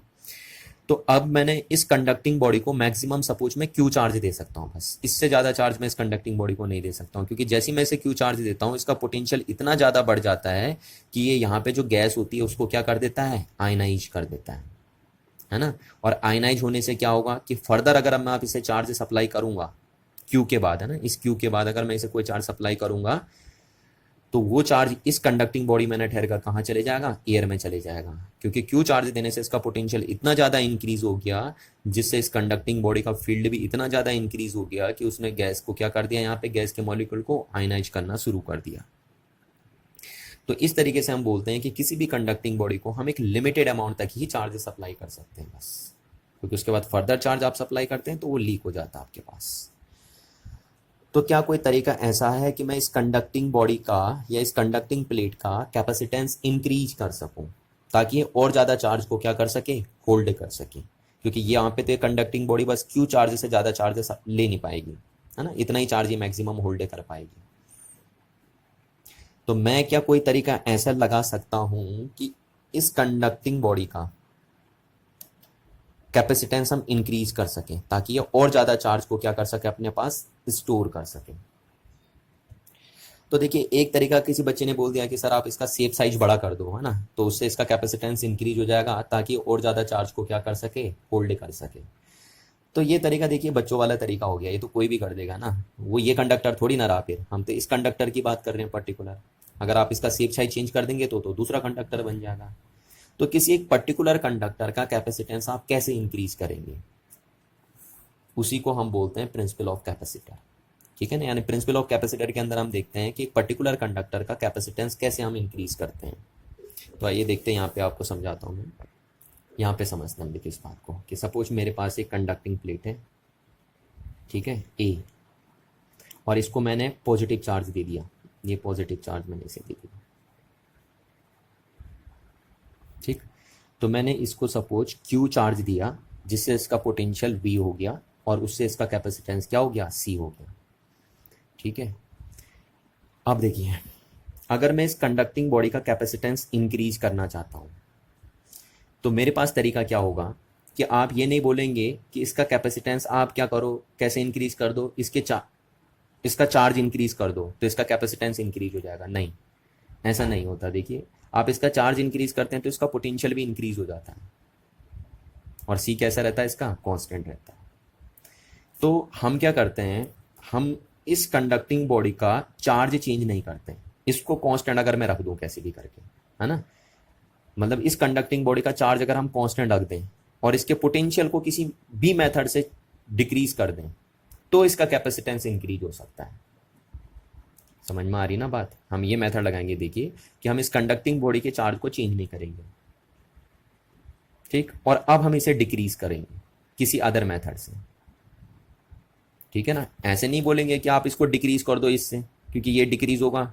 देखिए, अगर आप इसको डिक्रीज करोगे सीधे डायरेक्ट तो ये डिक्रीज होगा तो ये भी डिक्रीज हो जाएगा, और अगर ये डिक्रीज होगा तो फिर ये सी कांस्टेंट बना रहेगा। तो हम क्या करते हैं, इस कंडक्टिंग प्लेट का क्यू चेंज नहीं करके किसी मेथड से इसका वी डिक्रीज करने की कोशिश करते हैं, यानी इसका पोटेंशियल डिक्रीज करने की कोशिश करते हैं, और अगर इसका क्यू बिना क्यू चेंज किए हुए इसके पोटेंशियल को आपने डिक्रीज कर दिया इस प्लेट के, तो इसका कैपेसिटेंस क्या हो सकता है, इंक्रीज हो सकता है, और फिर ये फर्दर अमाउंट का चार्ज क्या कर सकता है, स्टोर कर सकता है ना। सपोज ये मैक्सिमम चार्ज जो है वो इतना होल्ड कर सकता है बस ये क्यू, क्योंकि उसके बाद अगर आप सपोज इस क्यू से ज़्यादा चार्ज इसको देंगे तो ये लीक कर देगा। तो हम चाहते हैं कि और ज़्यादा चार्ज स्टोर करें, तो उसके लिए हम क्या करते हैं, इसका क्यू कांस्टेंट रखते हैं और इसका वी क्या करते हैं, डिक्रीज करने की कोशिश करते हैं किसी और मेथड से, ताकि इसका वी डिक्रीज हो और इसका सी बढ़े, और सी बढ़े ताकि ये और चार्ज को होल्ड कर सके और लीक ना करे उस चार्ज को। तो ऐसा करने के लिए हम क्या करते हैं, देखिए हम कैसे इसका पोटेंशियल डिक्रीज करेंगे। तो इसके पोटेंशियल को डिक्रीज करने के लिए, है ना, हम क्या करते हैं, इसके सामने एक अनचार्ज्ड कंडक्टिंग प्लेट ले आते हैं बी। ठीक है, ये क्या है, अनचार्ज्ड कंडक्टिंग प्लेट। ठीक है, इस पर कोई चार्ज नहीं है। और अनचार्ज कंडक्टिंग प्लेट को इस चार्ज कंडक्टिंग प्लेट के नजदीक लाने से क्या होगा, इस कंडक्टिंग प्लेट का चार्ज चेंज नहीं होगा और उल्टा इस कंडक्टिंग प्लेट का पोटेंशियल क्या हो जाएगा, डिक्रीज हो जाएगा, जिससे इस कंडक्टिंग प्लेट का कैपेसिटेंस क्या हो जाएगा, इंक्रीज हो जाएगा, और तब ये और ज्यादा चार्ज को क्या कर पाएगा, अपने पास होल्ड कर पाएगा। ठीक है, अभी कैसे होगा वो तो हम बाद की बात करेंगे, तो फिलहाल इस चीज को आपको देखना है। तो किसी भी कंडक्टिंग बॉडी का पोटेंशियल डिक्रीज करके उसके कैपेसिटेंस को इंक्रीज करने के मेथड को ही हम प्रिंसिपल ऑफ कैपेसिटर बोलते हैं। ठीक है ना, ये हमने देखिए यहाँ पे बात लिखी भी है, the process of increasing the capacitance of any conducting plate by decreasing its potential is known as principle of capacitor. ठीक हो गया। और किसी भी कंडक्टिंग प्लेट का कैपेसिटेंस इंक्रीज करना उसके पोटेंशियल को डिक्रीज करके, वो हम कैसे करते हैं, उसके सामने एक अनचार्ज कंडक्टिंग प्लेट लाके।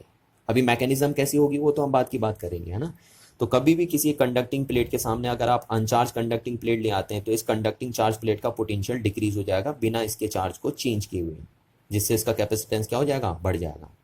तो ध्यान रखना इस बात को। तो यहाँ पे हमने वो बात भी लिखी है कि capacitance of a charge conductor is increase by bringing other uncharged और low potential conductor nearer to it.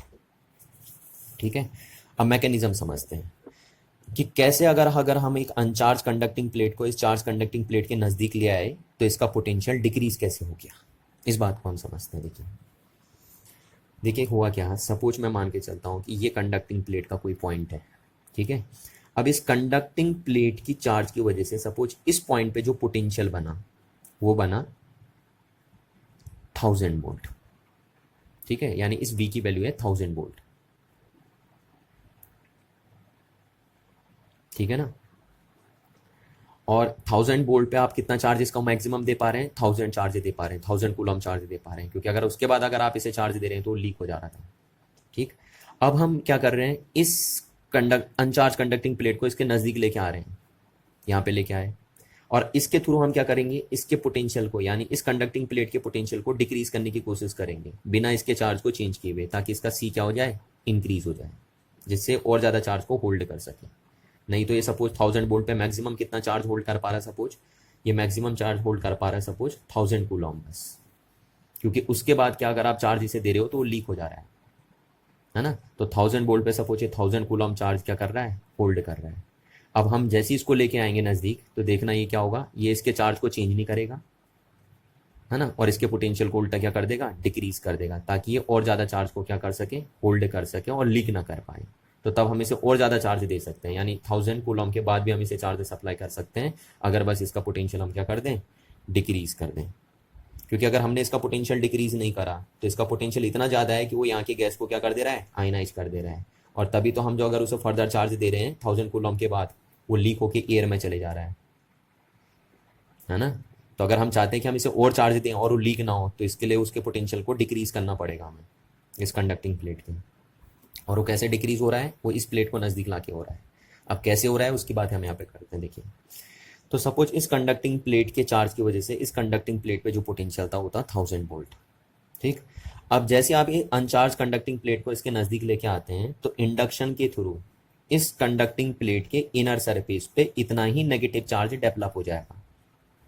ठीक है ना, इंडक्शन मेथड्स आपको पता है इसके नजदीक, क्योंकि इस कंडक्टिंग बॉडी में प्लस माइनस तो था, पर उनका सेंटर ऑफ ग्रेविटी एक ही जगह पे लाई कर रही थी, इसलिए वो नेट चार्ज आपका जीरो दिख रहा था। चार्ज तो होता है ना कंडक्टिंग बॉडी में, पर नेट चार्ज कितना होता है, जीरो। पर जैसे ही आप इस अनचार्ज कंडक्टिंग प्लेट को इसके नज़दीक लेके आए तो इंडक्शन के थ्रू इस कंडक्टिंग प्लेट के इनर सरफेस पे नेगेटिव चार्ज का डेवलपमेंट हो गया।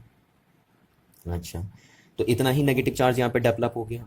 तो जितना नेगेटिव चार्ज इस कंडक्टिंग प्लेट की इनर सरफेस पे डेवलप हुआ, उतना ही पॉजिटिव चार्ज इस कंडक्टिंग प्लेट की आउटर सरफेस पे डेवलप हो जाएगा। ठीक है। अच्छा, अब देखिए देखिए, अब सपोज इस नेगेटिव प्लेट ने या इस नेगेटिव चार्ज ने इस पॉइंट पे जो पोटेंशियल बनाया वो बनाया, क्योंकि ये पॉइंट थोड़ा सा दूर है, चार्ज भले इस पे भी उतना ही है जितना इस प्लेट पे है, पर वो थोड़ा सा दूर है ना। तो आपको पता है पोटेंशियल क्या करता है, डिस्टेंस के साथ क्या करता है, डिक्रीज करता है। जैसे डिस्टेंस बढ़ती है तो पोटेंशियल डिक्रीज करता है। तो चार्ज तो भले इस पे भी इतना ही है जितना इस पे था, बट ये थोड़ा सा दूर था। ये जो नेगेटिव चार्ज प्लेट है ये थोड़ा सा दूर है इस पॉइंट से। तो हम मान के चलते हैं कि इस नेगेटिव चार्ज ने इस पॉइंट पे जो पोटेंशियल बनाया वो बनाया -800 वोल्ट। सपोज कितना बनाया, -800 वोल्ट। थोड़ा कम बनाएगा, है ना, और माइनस इसलिए बनाया क्योंकि नेगेटिव चार्ज है। अच्छा, अब अगर क्या है देखिए, अब ये जो पॉजिटिव चार्ज प्लेट है, ये जो पॉजिटिव चार्ज यहाँ पे डेवलप हुआ है, outer surface of the plates भी पे डेवलप हुआ है, वो भी यहाँ पे पोटेंशियल बनाएगा, है ना। तो कितना बनाएगा, वो लगभग 800 से थोड़ा सा कम बनाएगा, क्योंकि ये थोड़ा सा और भी दूर है ना। ये वाली प्लेट देखिए थोड़ा सा और भी दूर है, यानी इस प्लेट की जो आउटर सरफेस है वो थोड़ा सा इस प्लेट से और भी दूर है, पर ज़्यादा दूर नहीं है। आप 800 भी मान सकते हो उसे, पर मैं थोड़ा सा 800 से कम ले दे रहा हूँ उससे, तो मैं मान के चल रहा हूँ 700 वोल्ट बना रहा है प्लस का। ठीक है, ये तो प्लस का पोटेंशियल बनाएगा ना इस पॉइंट पे, क्योंकि अगर चार्ज प्लस होता है तो प्लस पोटेंशियल बनता है, चार्ज नेगेटिव होता है तो नेगेटिव पोटेंशियल बनता है। तो इस प्लेट ने यहाँ पे कितना, ये देखिए इस प्लेट ने यहाँ पे कितना पोटेंशियल बनाया, 1000 वोल्ट। इस प्लेट पे नेगेटिव चार्ज की वजह से यहाँ पे कितना पोटेंशियल बना, -800 वोल्ट। और इस प्लेट की जो आउटर सरफेस पे पॉजिटिव चार्ज था उसकी वजह से यहाँ पे कितना पोटेंशियल बना, सपोज 700 वोल्ट बना। तो जो टोटल पोटेंशियल आ गया वो आ गया 1100 वोल्ट। ठीक है, 1100 वोल्ट आया। इसको अगर आप ऐड करेंगे तो, है ना, यानी इस प्लेट का पोटेंशियल कितना हो गया, 1100 वोल्ट।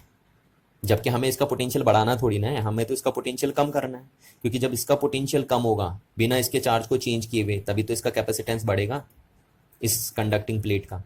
हमें तो इसका बढ़ाना था ना, इसका थोड़ी ना बढ़ाना है, ये तो हम ऐसे ही लेके आ रहे हैं बढ़ाने के लिए। और यहाँ तो हमने पोटेंशियल बढ़ा दिया इसका, जबकि हमें पोटेंशियल कम करना है ताकि इसका कैपेसिटेंस बढ़ सके। तो हमने तो उल्टा कर दिया, पोटेंशियल बढ़ा दिया। तो नहीं, देखिए अब हम क्या करते हैं कि नेक्स्ट स्टेप हम क्या करते हैं कि इस जो ये पॉजिटिव चार्ज प्लेट है ना, यानी बी का जो आउटर सरफेस है उसको हम अर्थ से कनेक्ट कर देते हैं,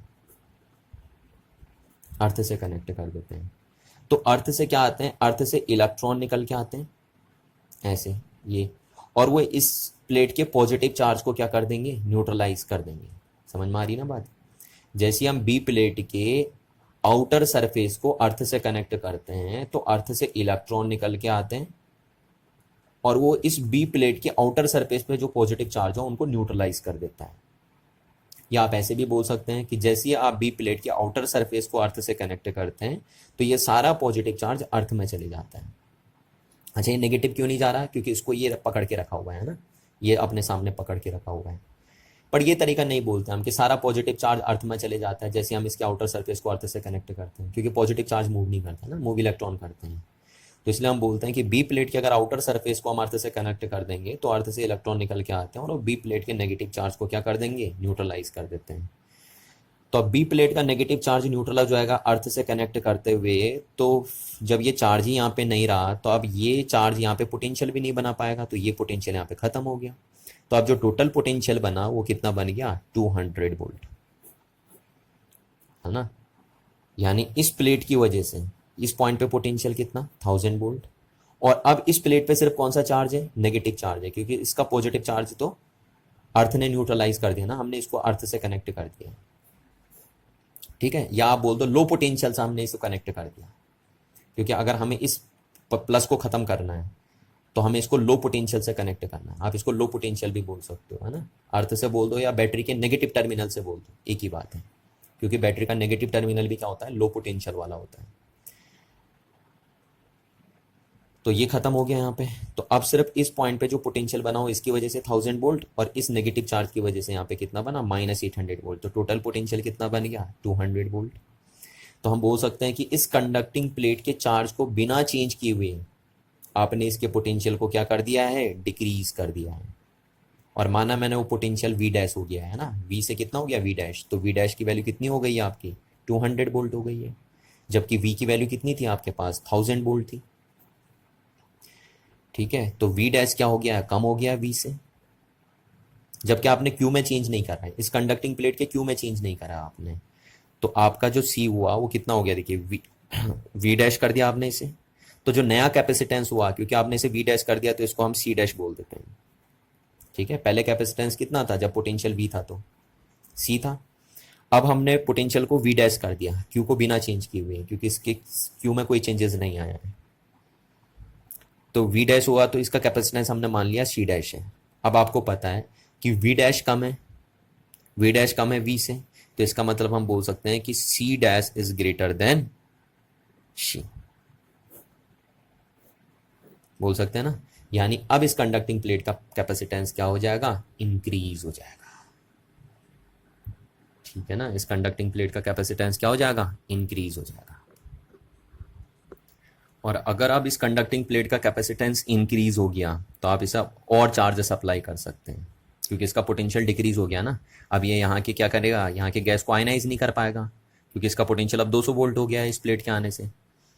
तो अब ये यहाँ पे गैस को क्या नहीं कर पाएगा, आयनाइज नहीं कर पाएगा, और इसका कैपेसिटेंस इंक्रीज हो गया, इसलिए आप इसे फर्दर चार्ज सप्लाई कर सकते हैं। और वो फर्दर चार्ज अब एयर में नहीं जाएगा, क्योंकि अभी तक तो एयर में क्यों चले जा रहा था, वो इसलिए चले जा रहा था क्योंकि इसकी वोल्टेज कितनी थी, इसका पोटेंशियल था 1000 वोल्ट, तो वो यहाँ के गैस को आयनाइज कर दे रहा था,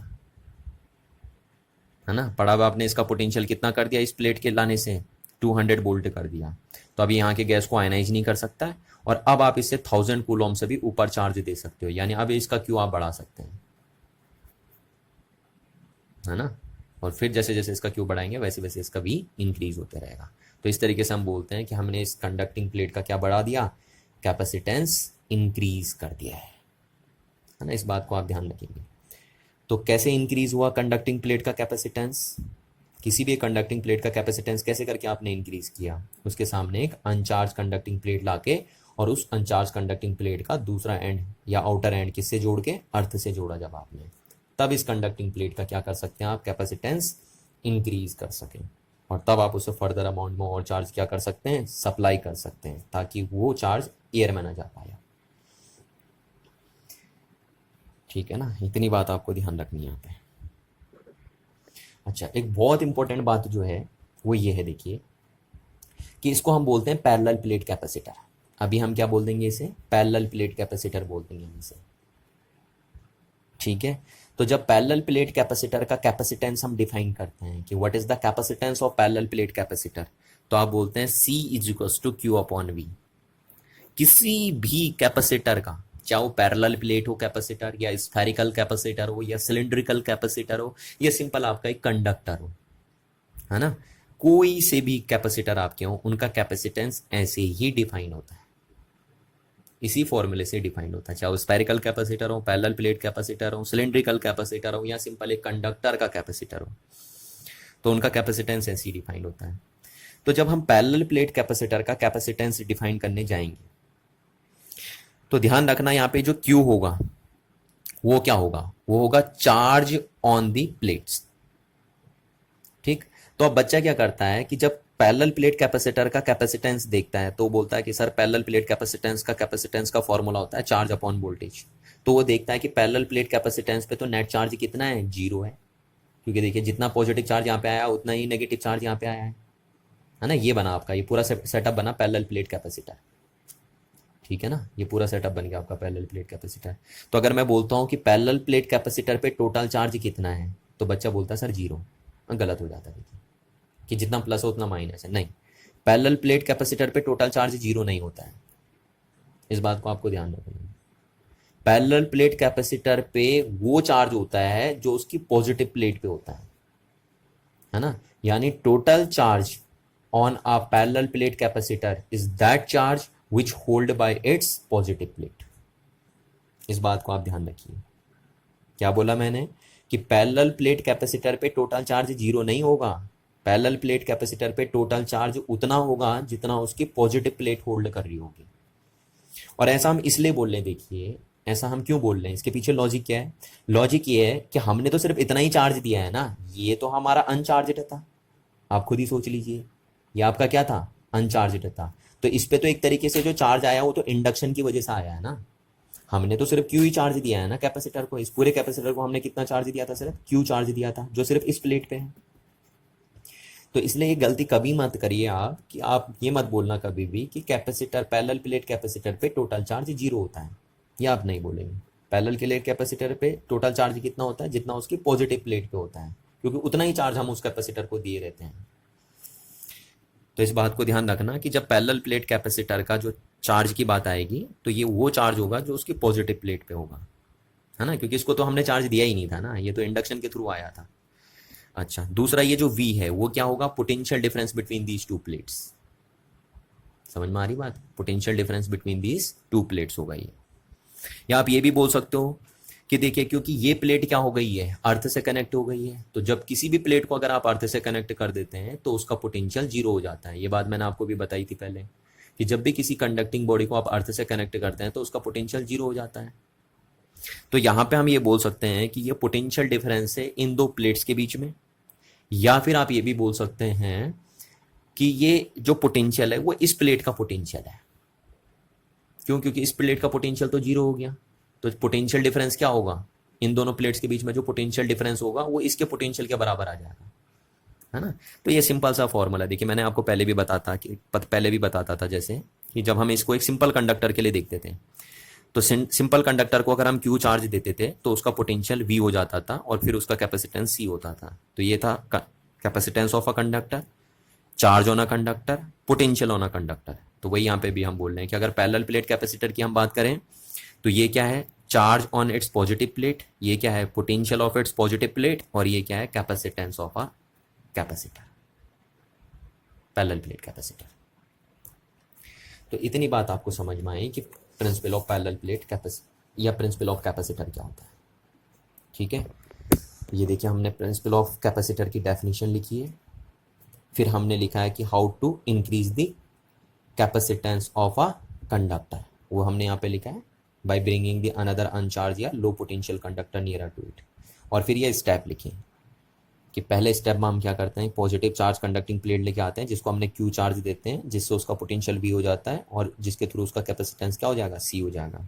फिर अगर हमें इसके बिना चार्ज को चेंज किए हुए इसके पोटेंशियल को अगर हम डिक्रीज कर देते हैं तो इसका कैपेसिटेंस इंक्रीज हो जाएगा और तब हम इसे फर्दर चार्ज और सप्लाई कर सकते हैं। तो हमने सेकेंड स्टेप में क्या किया, उसके सामने एक अनचार्ज कंडक्टर लेके आए। फिर थर्ड स्टेप में हमने क्या किया, यहाँ पे देखिए थर्ड स्टेप में हमने क्या किया कि इस चार्ज के आने से इसके नज़दीक आने से इस पे इंडक्शन के थ्रू नेगेटिव चार्ज का डेवलप हो जाएगा और इसकी फिर आउटर सरफेस पे पॉजिटिव चार्ज का डेवलप हो जाएगा। पर ध्यान रखना आपको यहीं पे नहीं छोड़ना है ना, क्योंकि आपको इसका पोटेंशियल डिक्रीज करना है। तो जब तक आप इसके पॉजिटिव चार्ज को ख़त्म करके नहीं जाएंगे तब तक इसके पोटेंशियल को डिक्रीज नहीं करेंगे आप।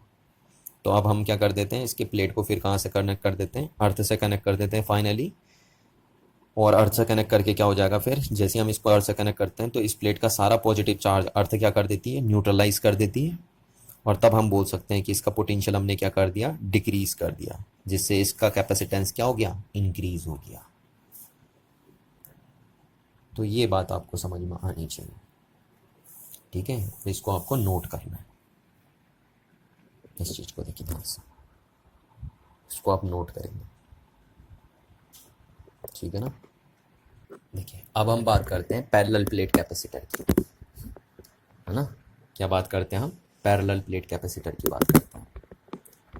तो देखिए हमारे पास क्या है, पैरेलल प्लेट कैपेसिटर क्या होता है, इसमें आपकी दो प्लेट्स होती हैं, है ना, दो मेटालिक प्लेट्स होती हैं जिनका नाम हमने A और B दे दिया, जो एक स्मॉल डिस्टेंस से क्या रहती हैं, सेपरेटेड रहती हैं और पैरेलली रखी रहती हैं, ऐसे इस तरीके से रखी रहती हैं।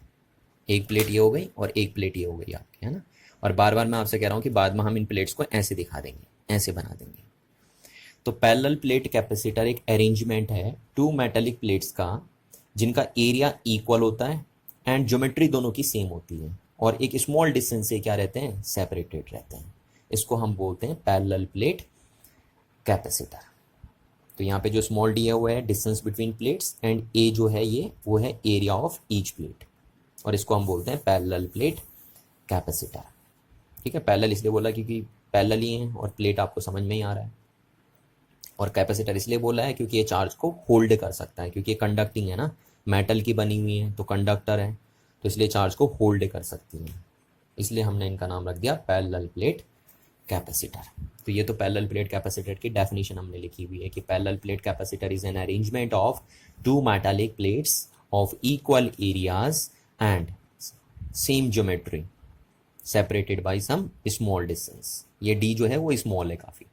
ठीक है, तो अगर आपको ध्यान रखना, देखिए यहाँ पे एक बात आपको इंपॉर्टेंट ध्यान रखनी है कि अगर जो इनके बीच में सेपरेशन है वो काफ़ी कम है इसके एरिया के कंपैरिजन में, यानी जो प्लेट का एरिया वो काफ़ी बड़ा है इस डी के कंपैरिजन में।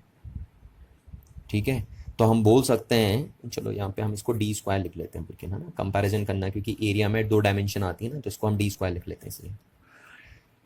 तो अगर हम बोलते हैं कि ये जो डी है यानी प्लेट के बीच का जो सेपरेशन है, अगर ये बहुत कम है एरिया के कंपैरिजन में, तो इन प्लेट्स को हम इनफाइनाइट प्लेट सीट मान सकते हैं।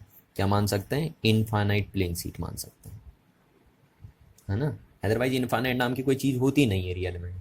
पर मैं क्या कह रहा हूँ कि अगर ये प्लेट्स का एरिया काफ़ी लार्ज है इस डी के कंपैरिजन में, या इस डी स्क्वायर के कंपैरिजन में, तो हम इस प्लेट को क्या मान सकते हैं फिर? इनफाइनाइट प्लेन सीट मान सकते हैं। ठीक है, ये बात हमने यहाँ पे लिखी भी है। अच्छा, अब आपको पता है, आपको इस पैरेलल प्लेट कैपेसिटर का कैपेसिटेंस देखना है। क्या चेक करना है कि इस पैरेलल प्लेट कैपेसिटर जिनमें 2 प्लेट्स का एरिया ए दिया है और उनके बीच की डिस्टेंस स्मॉल डी दी है, इसका कैपेसिटेंस कितना होगा, यानी ये कितने चार्ज को क्या कर सकता है? होल्ड कर सकता है, ये हमें देखना है ना। हमें इसकी कैपेसिटी चेक करनी है। ठीक है, इस पैरेलल प्लेट कैपेसिटर की। तो अगर आपको इसकी कैपेसिटी चेक करनी है तो आप इसको चार्ज सप्लाई करोगे, तभी तो आप इसका कैपेसिटेंस चेक कर पाओगे ना, जब आप इसको चार्ज सप्लाई करोगे। तो अगर हमें इस पैरेलल प्लेट कैपेसिटर का क्या फाइंड आउट करना है? कैपेसिटेंस फाइंड करना है। तो हम इसको क्या कर देंगे? बैटरी से कनेक्ट कर देंगे। देखिए ये बैटरी से हमने कनेक्ट कर दिया। अब बैटरी क्या है, जैसे हम इसे बैटरी से कनेक्ट करते हैं तो ये वाली जो प्लेट्स है वो पॉजिटिवली चार्ज हो जाती है और ये जो प्लेट्स है वो नेगेटिवली चार्ज हो जाती है। समझ में आ रही बात? जैसे हम इन प्लेट्स को बैटरी से कनेक्ट करेंगे, इन दोनों प्लेट्स को बैटरी से कनेक्ट करेंगे, तो ये प्लेट्स पॉजिटिवली चार्ज हो जाएगी क्योंकि बैटरी का प्लस टर्मिनल इससे जुड़ा हुआ है, और ये प्लेट्स क्या हो जाएगी? नेगेटिवली चार्ज हो जाएगी क्योंकि बैटरी का नेगेटिव टर्मिनल इससे जुड़ा हुआ है। ठीक है, और इन दोनों प्लेट्स की जो चार्ज डेंसिटी है वो है सिग्मा और सिग्मा। ठीक है, और जो आपको पता है चार्ज डेंसिटी का फॉर्मूला आपका पास होता है चार्ज पर यूनिट एरिया। ठीक है ना, ये तो इस प्लेट की जो चार्ज डेंसिटी है वो है सिग्मा, और इस प्लेट की जो चार्ज डेंसिटी वो है कितनी? Minus sigma. ठीक है, इसको हम माइनस सिग्मा बोलेंगे क्योंकि इस पे नेगेटिव चार्ज है।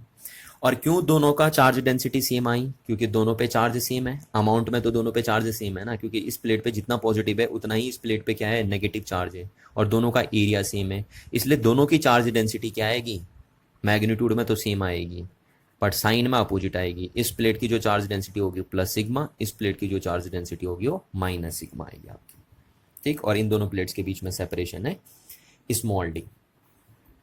अब हमें इसका कैपेसिटेंस फाइंड करना है कि इस पैरेलल प्लेट कैपेसिटर का कैपेसिटेंस कितना होगा, यानी ये मैक्सिमम कितना चार्ज ये होल्ड कर सकता है आपका, वो हम देखेंगे कि इसका कैपेसिटेंस कितना होगा। अच्छा, अब एक बात आप ध्यान रखिए, देखिए बैटरी ने यहाँ पे क्या काम किया, बैटरी ने इसको प्लस और माइनस बनाया, है ना। तो हम ये नहीं बोलते, ये देखिए तरीका बच्चों वाला तरीका होता है कि इस प्लेट पे पॉजिटिव क्यों आया, तो आप बोलोगे सर इसका बैटरी का प्लस इससे लगा हुआ है इसलिए इस पे प्लस आ गया, और बैटरी का माइनस इससे जुड़ा हुआ है इसलिए इस पे माइनस चार्ज आ गया। तो ये बच्चों वाली हरकतें हुई जो मैंने अभी आपको बताई, है ना। लॉजिकल तरीका ये है, बैटरी क्या करती है, इस प्लेट से इलेक्ट्रॉनों को निकालती है, खींचती है यहाँ से इलेक्ट्रॉनों को। ठीक है, इस प्लेट पे देखिए प्लस चार्ज भी है माइनस चार्ज भी है ना, क्योंकि ये कंडक्टिंग प्लेट है, और इस कंडक्टिंग प्लेट पे प्लस भी है और माइनस भी है, पर वो दिखाई क्यों नहीं दे रहा? क्योंकि उनका सीजी कोइंसाइड कर रहा है, इसलिए दिखाई नहीं देता। तो इस कंडक्टिंग प्लेट के पास दोनों चार्ज होते हैं, तो बैटरी का काम क्या होता है, बैटरी का काम ये नहीं होता कि इसको प्लस माइनस बना देगा कि बैटरी का प्लस इससे जुड़ा है इसलिए प्लस हो गया, बैटरी का माइनस इससे जुड़ा है इसलिए माइनस हो गया, ऐसा कुछ नहीं है।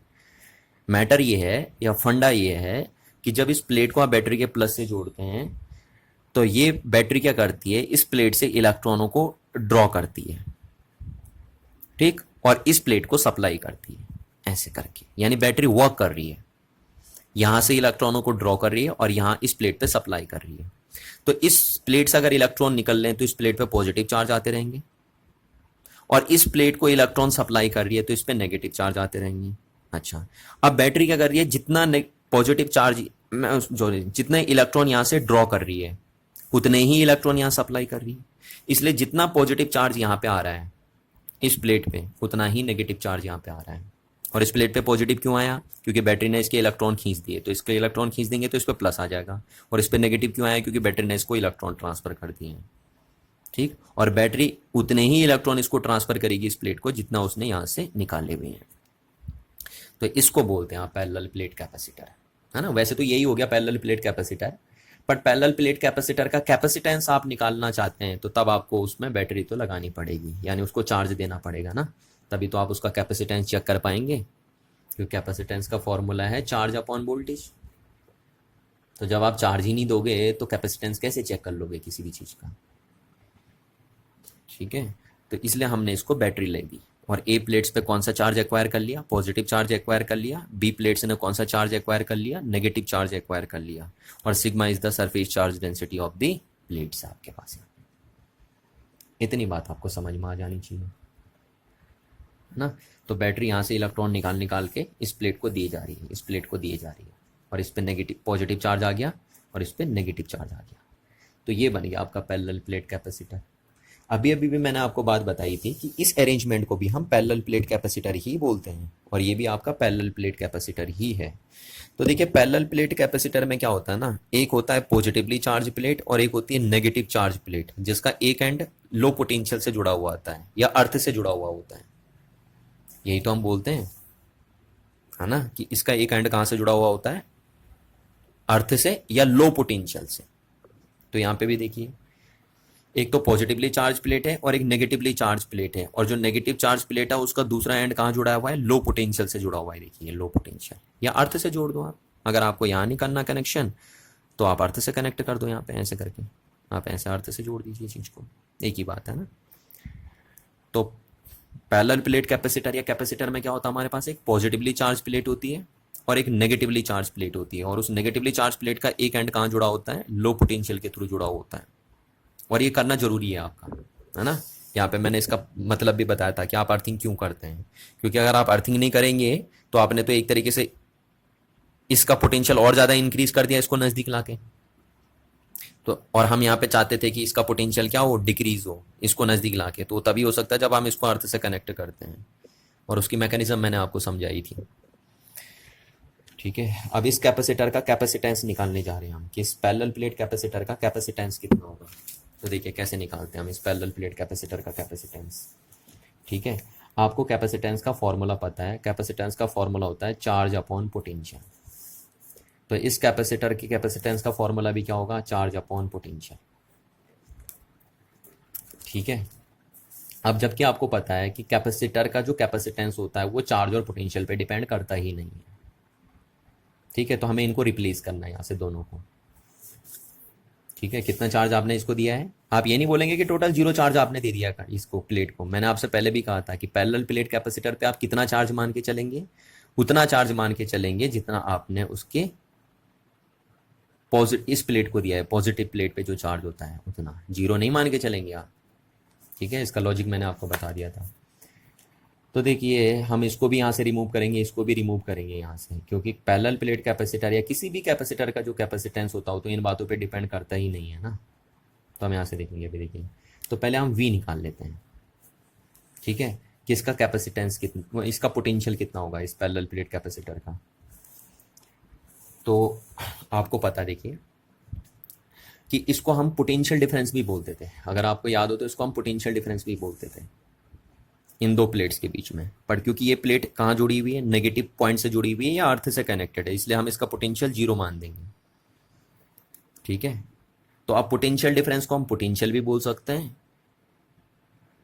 दोनों चीज़ें आप कॉल कर सकते हैं। यानी इस V को आप पोटेंशियल डिफरेंस भी बोल सकते हैं इन दोनों प्लेट्स के बीच में, और आप इसे सिंपली पोटेंशियल भी बोल सकते हैं इस प्लेट का, क्योंकि इस प्लेट का को आपने कहाँ कनेक्ट करते हैं, आप अर्थ से कनेक्ट कर देते हैं ना, ये नेगेटिव पॉइंट से कनेक्ट कर देते हैं, तो इसलिए इसका पोटेंशियल हम 0 मान के चलते हैं।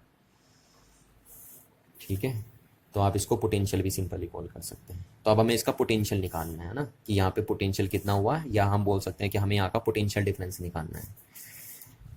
ठीक है, तो हमें पोटेंशियल डिफरेंस निकालना है, ये एक ही बात है, पोटेंशियल बोल दो या पोटेंशियल डिफरेंस आपको कैलकुलेट करना है। तो अब देखिए हम पोटेंशियल डिफरेंस कैसे निकालेंगे।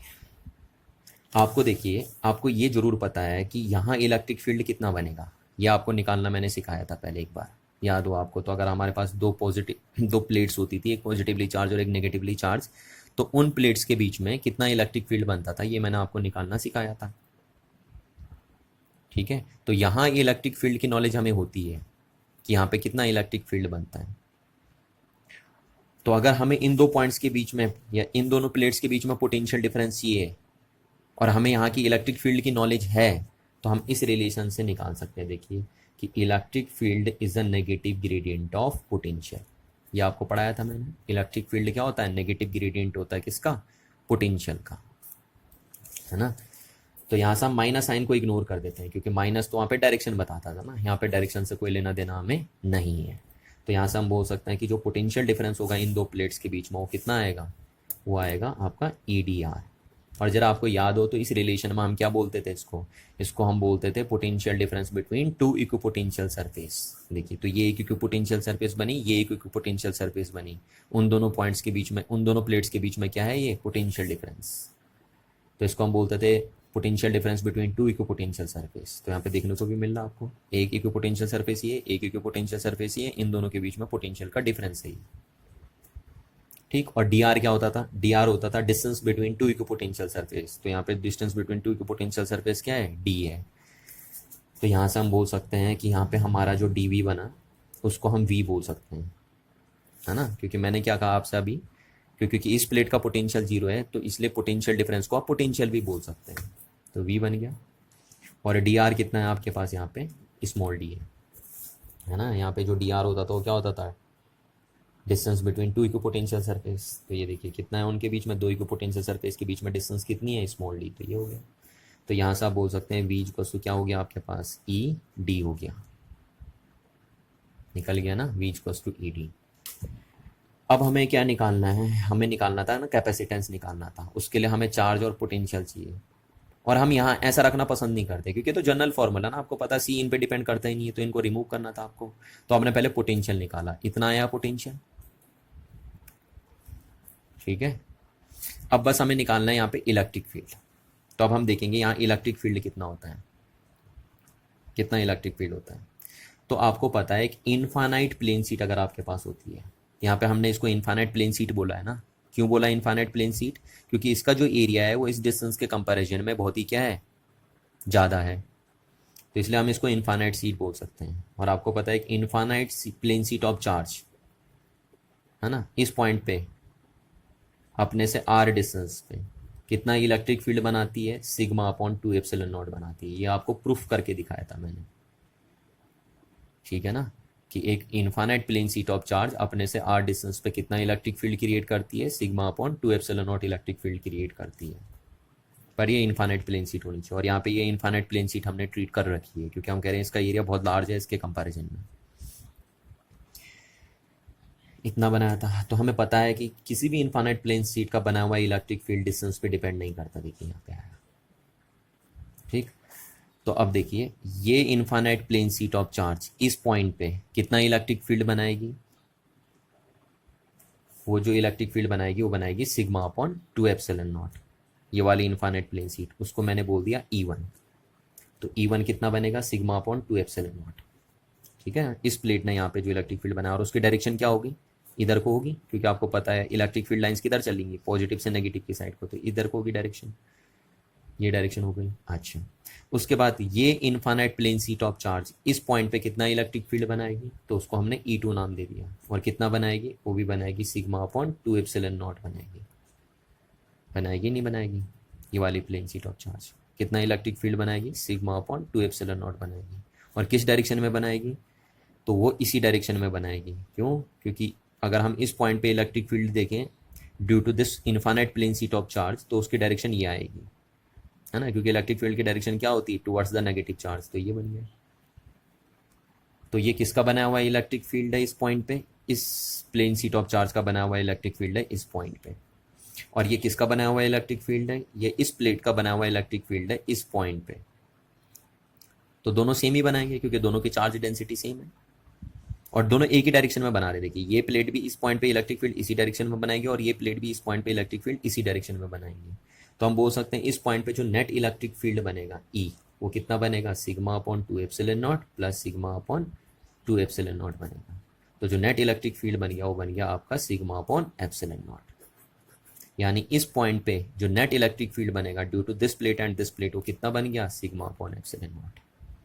और ये बात मैंने आपको पहले भी प्रूफ करके दिखाई थी कि अगर हमारे पास दो infinite plane sheet of charge होते हैं जिनकी चार्ज डेंसिटी अगर सेम हो और उन पे अगर अपोजिट चार्ज हो, तो उनके बीच में जो इलेक्ट्रिक फील्ड बनता है वो सिग्मा अपॉन एप्सिलॉन नॉट बनता है ना। ये बात हमने पहले भी आपको प्रूफ करके दिखाई थी, क्या, कि अगर हमारे पास दो infinite plane sheet of charge हैं जिनकी चार्ज डेंसिटी अगर सेम है और उन पे अगर अपोजिट चार्जेस हैं, तो उनके बीच में जो इलेक्ट्रिक फील्ड होता है वो सिग्मा अपॉन एप्सिलॉन नॉट होता है। तो यहाँ पे जो नेट इलेक्ट्रिक फील्ड बना वो सिग्मा अपॉन एप्सिलॉन नॉट बना। और ये यूनिफॉर्म इलेक्ट्रिक फील्ड होगा। देखिए क्यों, क्योंकि कहीं आर पे डिपेंड कर ही नहीं रहा है। तो अगर हम बोले यहाँ कितना इलेक्ट्रिक फील्ड होगा, तो यहाँ पे भी आप बोलेंगे सिग्मा अपॉन एप्सिलॉन नॉट होगा। यहाँ बोलूंगा तो यहाँ पे भी आप बोलेंगे सिग्मा अपॉन एप्सिलॉन नॉट होगा। यहाँ पूछूंगा तो यहाँ भी आप बोलेंगे सिग्मा अपॉन एप्सिलॉन नॉट होगा। तो यानी जो आपका वी आ गया वो आया आपका इन दोनों पॉइंट्स के बीच में, मतलब इन दोनों प्लेट्स के बीच में जो पोटेंशियल डिफरेंस आपका आया वो कितना आया, वो आ गया आपका ई इंटू डी। और ई कितना बना यहाँ पे नेट इन दो प्लेट्स के बीच में, सिग्मा अपॉन एप्सिलॉन नॉट, ठीक, और इंटू डी।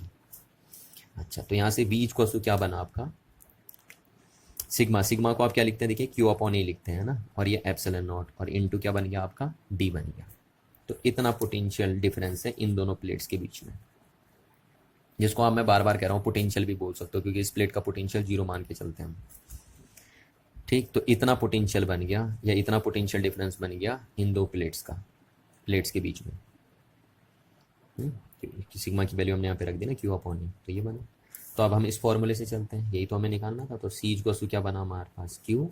वैसे हमें अभी क्यू को भी रिमूव करना है, अभी हमने सिर्फ वी को रिमूव किया है ना, वी को निकालना है, पर अभी देखते हैं क्या पता क्यू खुद ही हट जाए। तो अब और वी की वैल्यू हम यहाँ से रख देते हैं, तो Q upon A epsilon not into क्या बन गया आपका डी। अब क्यू से क्यू कट गया तो सी इक्वल टू क्या बना, ए एप्सिलॉन नॉट अपॉन डी बन गया। देखिए खुद ही हट गया ना क्यू, तो ये आया आपका, ठीक है ना। तो आपका फाइनल जो कैपेसिटेंस देखने को मिला पैरेलल प्लेट कैपेसिटर का, वो कितना देखने को मिला, ए एप्सिलॉन नॉट अपॉन डी। और यहाँ एप्सिलॉन नॉट क्यों आ रहा है, क्योंकि इनके बीच में अभी मीडियम कौन है, यहाँ एयर है, ध्यान रखना इस चीज़ का, ठीक है ना। अब यहाँ एयर है, अगर कुछ मीडियम डाला जाएगा फिर कुछ और निकल के आएगा कैपेसिटेंस, बट अभी यहाँ इनके बीच में क्या है, एयर है, तो इसलिए यहाँ पे एप्सिलॉन नॉट आ रहा है। अगर कोई मीडियम होगा तो फिर कुछ और निकल के आएगा कैपेसिटेंस, वो हम नेक्स्ट क्लास में देखेंगे कि अगर इनके बीच में हम कुछ डाल देते हैं डाइलेक्ट्रिक टाइप का मटेरियल तो फिर कैपेसिटेंस कितना होगा पैरेलल प्लेट कैपेसिटर का।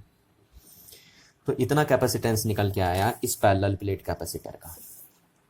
देखिए, तो मैंने कहा क्या था आपसे कि पैरेलल प्लेट कैपेसिटर ये है ना कि ये है। वो तो क्या होता है ना कि हमें अगर इसका कैपेसिटेंस चेक करना है तो हमें बैटरी लगानी पड़ती है, अदरवाइज पैरेलल प्लेट कैपेसिटर तो ये हैं आपके, है ना। वो तो कैपेसिटेंस चेक करने के लिए अगर इसका कैपेसिटेंस निकालना है तो हमें बैटरी की जरूरत पड़ती है। तो इसीलिए तो देखिए कि जो कैपेसिटर का कैपेसिटेंस होता है वो किस पे डिपेंड कर रहा है, एरिया ऑफ द प्लेट्स, ठीक। दूसरा किस पे डिपेंड कर रहा है, मीडियम बिटवीन द प्लेट्स, ये देखिए मीडियम बिटवीन द प्लेट्स है। और तीसरा किस पे डिपेंड कर रहा है, डिस्टेंस बिटवीन द प्लेट्स, ये देखिए डिस्टेंस बिटवीन द प्लेट्स। तो यहां से हम बोल सकते हैं कि C is directly proportional to A, पहला पॉइंट। यानी पैरेलल प्लेट कैपेसिटर का कैपेसिटेंस उतना ज्यादा होगा जितना ज्यादा प्लेट्स का एरिया होगा। अच्छा, दूसरी बात हम देख सकते हैं कि C is inversely proportional to the distance between plates, ठीक। यानी प्लेट के बीच की डिस्टेंस जितनी कम होगी उतना ज्यादा इसका कैपेसिटेंस होगा। तो इसलिए जब आपको पैरेलल प्लेट कैपेसिटर बनाना है और उसका कैपेसिटेंस बहुत ज्यादा आपको रखना है तो उनके बीच की डिस्टेंस आप बहुत कम करेंगे, है ना, जो हम कर ही रहे थे यहाँ पे शुरू से ये। और तीसरा आपको दिख रहा है मीडियम पे डिपेंड कर रहा है ना, तीसरा पॉइंट आपको दिख रहा है कि C directly proportional to epsilon naught, यानी मीडियम की परमिटिविटी जितनी ज़्यादा होगी, मीडियम की परमिटिविटी जितनी ज़्यादा होगी उतना ज़्यादा कैपेसिटेंस होगा कैपेसिटर का। तो इस प्लेट्स के बीच में, इस कैपेसिटर के प्लेट्स के बीच में मीडियम की परमिटिविटी जितनी ज़्यादा होगी, देखिए जितनी ज़्यादा होगी उतना ज़्यादा इस कैपेसिटर का क्या बढ़ेगा, कैपेसिटेंस बढ़ेगा। तो किसी कैपेसिटर का कैपेसिटेंस तीन बातों पे डिपेंड कर रहा है, देखिए है ना यहाँ पे, पैरेलल प्लेट कैपेसिटर का, किसी भी पैरेलल प्लेट कैपेसिटर का कैपेसिटेंस कितनी बातों पे डिपेंड कर रहा है, तीन बातों पे। एक तो एरिया कितना है प्लेट्स का, दूसरा प्लेट के बीच की डिस्टेंस कितनी है, और तीसरा कि उनके बीच में मीडियम कौन सा रखा हुआ है ना। जबकि यहाँ से देखने, ये तो कॉमन फॉर्मूला है ना, मैंने आपको बार बार बताता हूँ कि किसी भी कैपेसिटर का कैपेसिटेंस चार्ज और उसके पोटेंशियल पे डिपेंड नहीं करता, वो इन पे डिपेंड करता है। तो यहाँ से आपको साफ साफ नजर आ रहा है, देखिए कि capacitance of a parallel plate capacitor is depends on the shape and size of the plates and the nature between the plates, nature of medium between the plates। ये आपको साफ साफ नजर आ रहा है, ठीक है। तो ये तो मैंने आपको रफ तरीका करके दिखाया, अब आप इसके थ्रू नोट्स बनाएंगे। यहाँ पे ये देखिए मटेरियल मैंने लिखा हुआ आपके सामने, ठीक है, और इसके थ्रू आप नोट्स बनाएंगे, देखिए पूरा डिटेल यहाँ पे लिखी हुई है, ठीक है ना। तो ये आपके नोट्स बनाने के लिए, इसके थ्रू आप नोट्स प्रिपेयर करेंगे, ये देखिए। अच्छा, अब यहाँ पे एक लास्ट बात मैं इसमें कर दूँ आपके, है ना, जो एक नंबर ऑब्जेक्टिव में कभी कभी पूछी जाती है या वैसी वाइवा में क्वेश्चन पूछ ले जाते हैं बच्चे से, वह है फ्रिंजिंग इफेक्ट। क्या है वो? फ्रिंजिंग इफेक्ट, या जिसको आप एज इफेक्ट भी बोलते हैं, ठीक है। अब वो एज इफेक्ट क्या है, देखिए आपको बता दूं मैं कि देखिए एज इफेक्ट क्या होता है,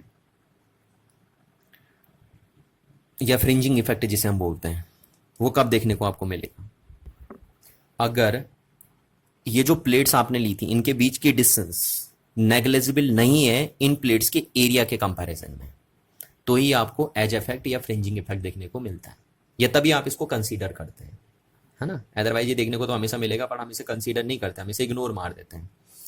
तो मैंने कहा फ्रिंजिंग इफेक्ट या एज इफेक्ट देखने को कब मिलता है आपको इसमें, पैरेलल प्लेट कैपेसिटर में, जब पैरेलल प्लेट कैपेसिटर का जो एरिया है प्लेट्स का वो ज़्यादा बड़ा नहीं है इनके बीच की डिस्टेंस के कंपैरिजन में।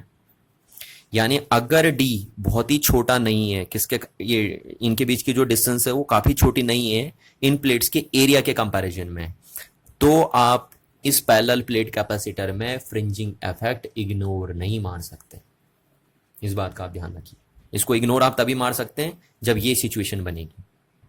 अगर ये सिचुएशन नहीं है, देखिए ये सिचुएशन अगर आपकी नहीं बनी तो आप फ्रिंजिंग इफेक्ट को इग्नोर नहीं मारेंगे, पर अगर आपने ये सिचुएशन बना दी तो फिर आप फ्रिंजिंग इफेक्ट को क्या कर सकते हैं, इग्नोर कर सकते हैं। जैसा नॉर्मली क्या होता है, नॉर्मली यही सिचुएशन हमारे पास होती है, क्योंकि हम ऐसा कैपेसिटर चाहते हैं जिसके प्लेट्स के बीच की डिस्टेंस काफ़ी कम हो ताकि उसका कैपेसिटेंस बहुत ज़्यादा हो, है ना। तो जनरली हम ये सिचुएशन लेते हैं, तभी हम क्या करते हैं, फ्रिंजिंग इफेक्ट को इग्नोर मार के चलते हैं। बट क्योंकि ये पेपर में पूछ लिया जाता है इसलिए मैंने आपको बताया। अब देखिए क्या होता है, अगर ये सिचुएशन है, ठीक है, मतलब ये सिचुएशन अगर है आपके पास है कि हम बोल रहे हैं कि जो प्लेट्स के बीच की जो डिस्टेंस है वो काफ़ी कम अगर नहीं है किसके कंपैरिजन में, एरिया ऑफ द प्लेट्स के कंपैरिजन में, तो हम फ्रिंजिंग इफेक्ट को इग्नोर नहीं मारेंगे। और क्या होता है फ्रिंजिंग इफेक्ट, देखो आपको पता है कि अगर ये एक पॉजिटिव प्लेट है और एक नेगेटिव प्लेट है तो इनके बीच में इलेक्ट्रिक फील्ड यूनिफॉर्म होता है, ठीक है। तो यूनिफॉर्म इलेक्ट्रिक फील्ड को हम पैरेलल फील्ड लाइन से दिखा देते हैं, ये देखिए पैरेलल इलेक्ट्रिक फील्ड लाइन से दिखा देते हैं। पर क्या होता है ना, जो कॉर्नर होते हैं, देखिए कॉर्नर पॉइंट्स, यहाँ पे कॉर्नर पॉइंट्स पे इलेक्ट्रिक फील्ड यूनिफॉर्म नहीं रहता, ठीक है, क्योंकि कॉर्नर पॉइंट्स पे किसी भी कंडक्टर के कॉर्नर्स पे क्या होता है, चार्ज का डिस्ट्रीब्यूशन थोड़ा सा क्या होता है, डिफरेंट तरीके से होता है। मैंने आपको कोरोना डिस्चार्ज में भी ये बात बताई थी कि किसी भी कंडक्टिंग बॉडी के कॉर्नर पे चार्ज ज़्यादा आता है ना। तो यहाँ पे अगर एक कंडक्टिंग प्लेट है तो इसके कॉर्नर्स पे क्या होगा, कॉर्नर्स पे इलेक्ट्रिक चार्ज ज़्यादा होगा।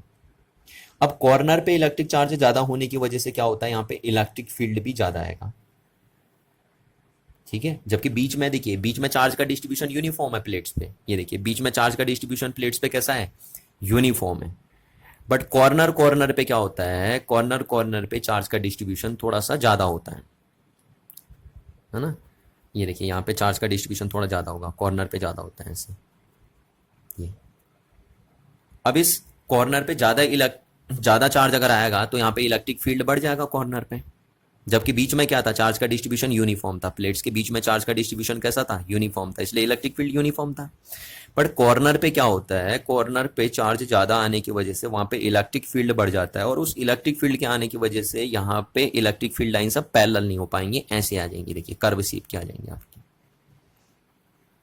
ठीक है, और ये कर्व शेप की इलेक्ट्रिक फील्ड लाइंस क्यों आई, क्योंकि यहाँ पे इलेक्ट्रिक फील्ड ज्यादा है एंड पे, इसीलिए हम एज पे बोल रहे हैं ना, एज इफेक्ट इसीलिए बोल रहे हैं इसको, क्योंकि एज पे क्या है, इलेक्ट्रिक फील्ड ज्यादा है। क्यों ज्यादा है वहां पे इलेक्ट्रिक फील्ड एज पे, एजेस पे, इन प्लेट्स की एजेस पे क्यों इलेक्ट्रिक फील्ड ज्यादा है, क्योंकि वहां पे चार्ज का डिस्ट्रीब्यूशन ज्यादा है।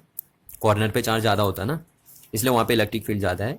और उस इलेक्ट्रिक फील्ड की ज्यादा होने से यहाँ पे electric field lines finger shape की बन गई, देखिए फ्रिंज टाइप की बन गई है ना आपकी, ये देखिए फ्रिंज टाइप की बन गई। ठीक, इसीलिए हम इन्हीं को क्या बोलते हैं, इसी को हम बोलते हैं फ्रिंजिंग इफेक्ट, फ्रिंजिंग इफेक्ट। ठीक, या एज इफेक्ट, क्योंकि एज पे देखने को मिलता है सिर्फ ये इफेक्ट, बस एज पे देखने को मिलता है।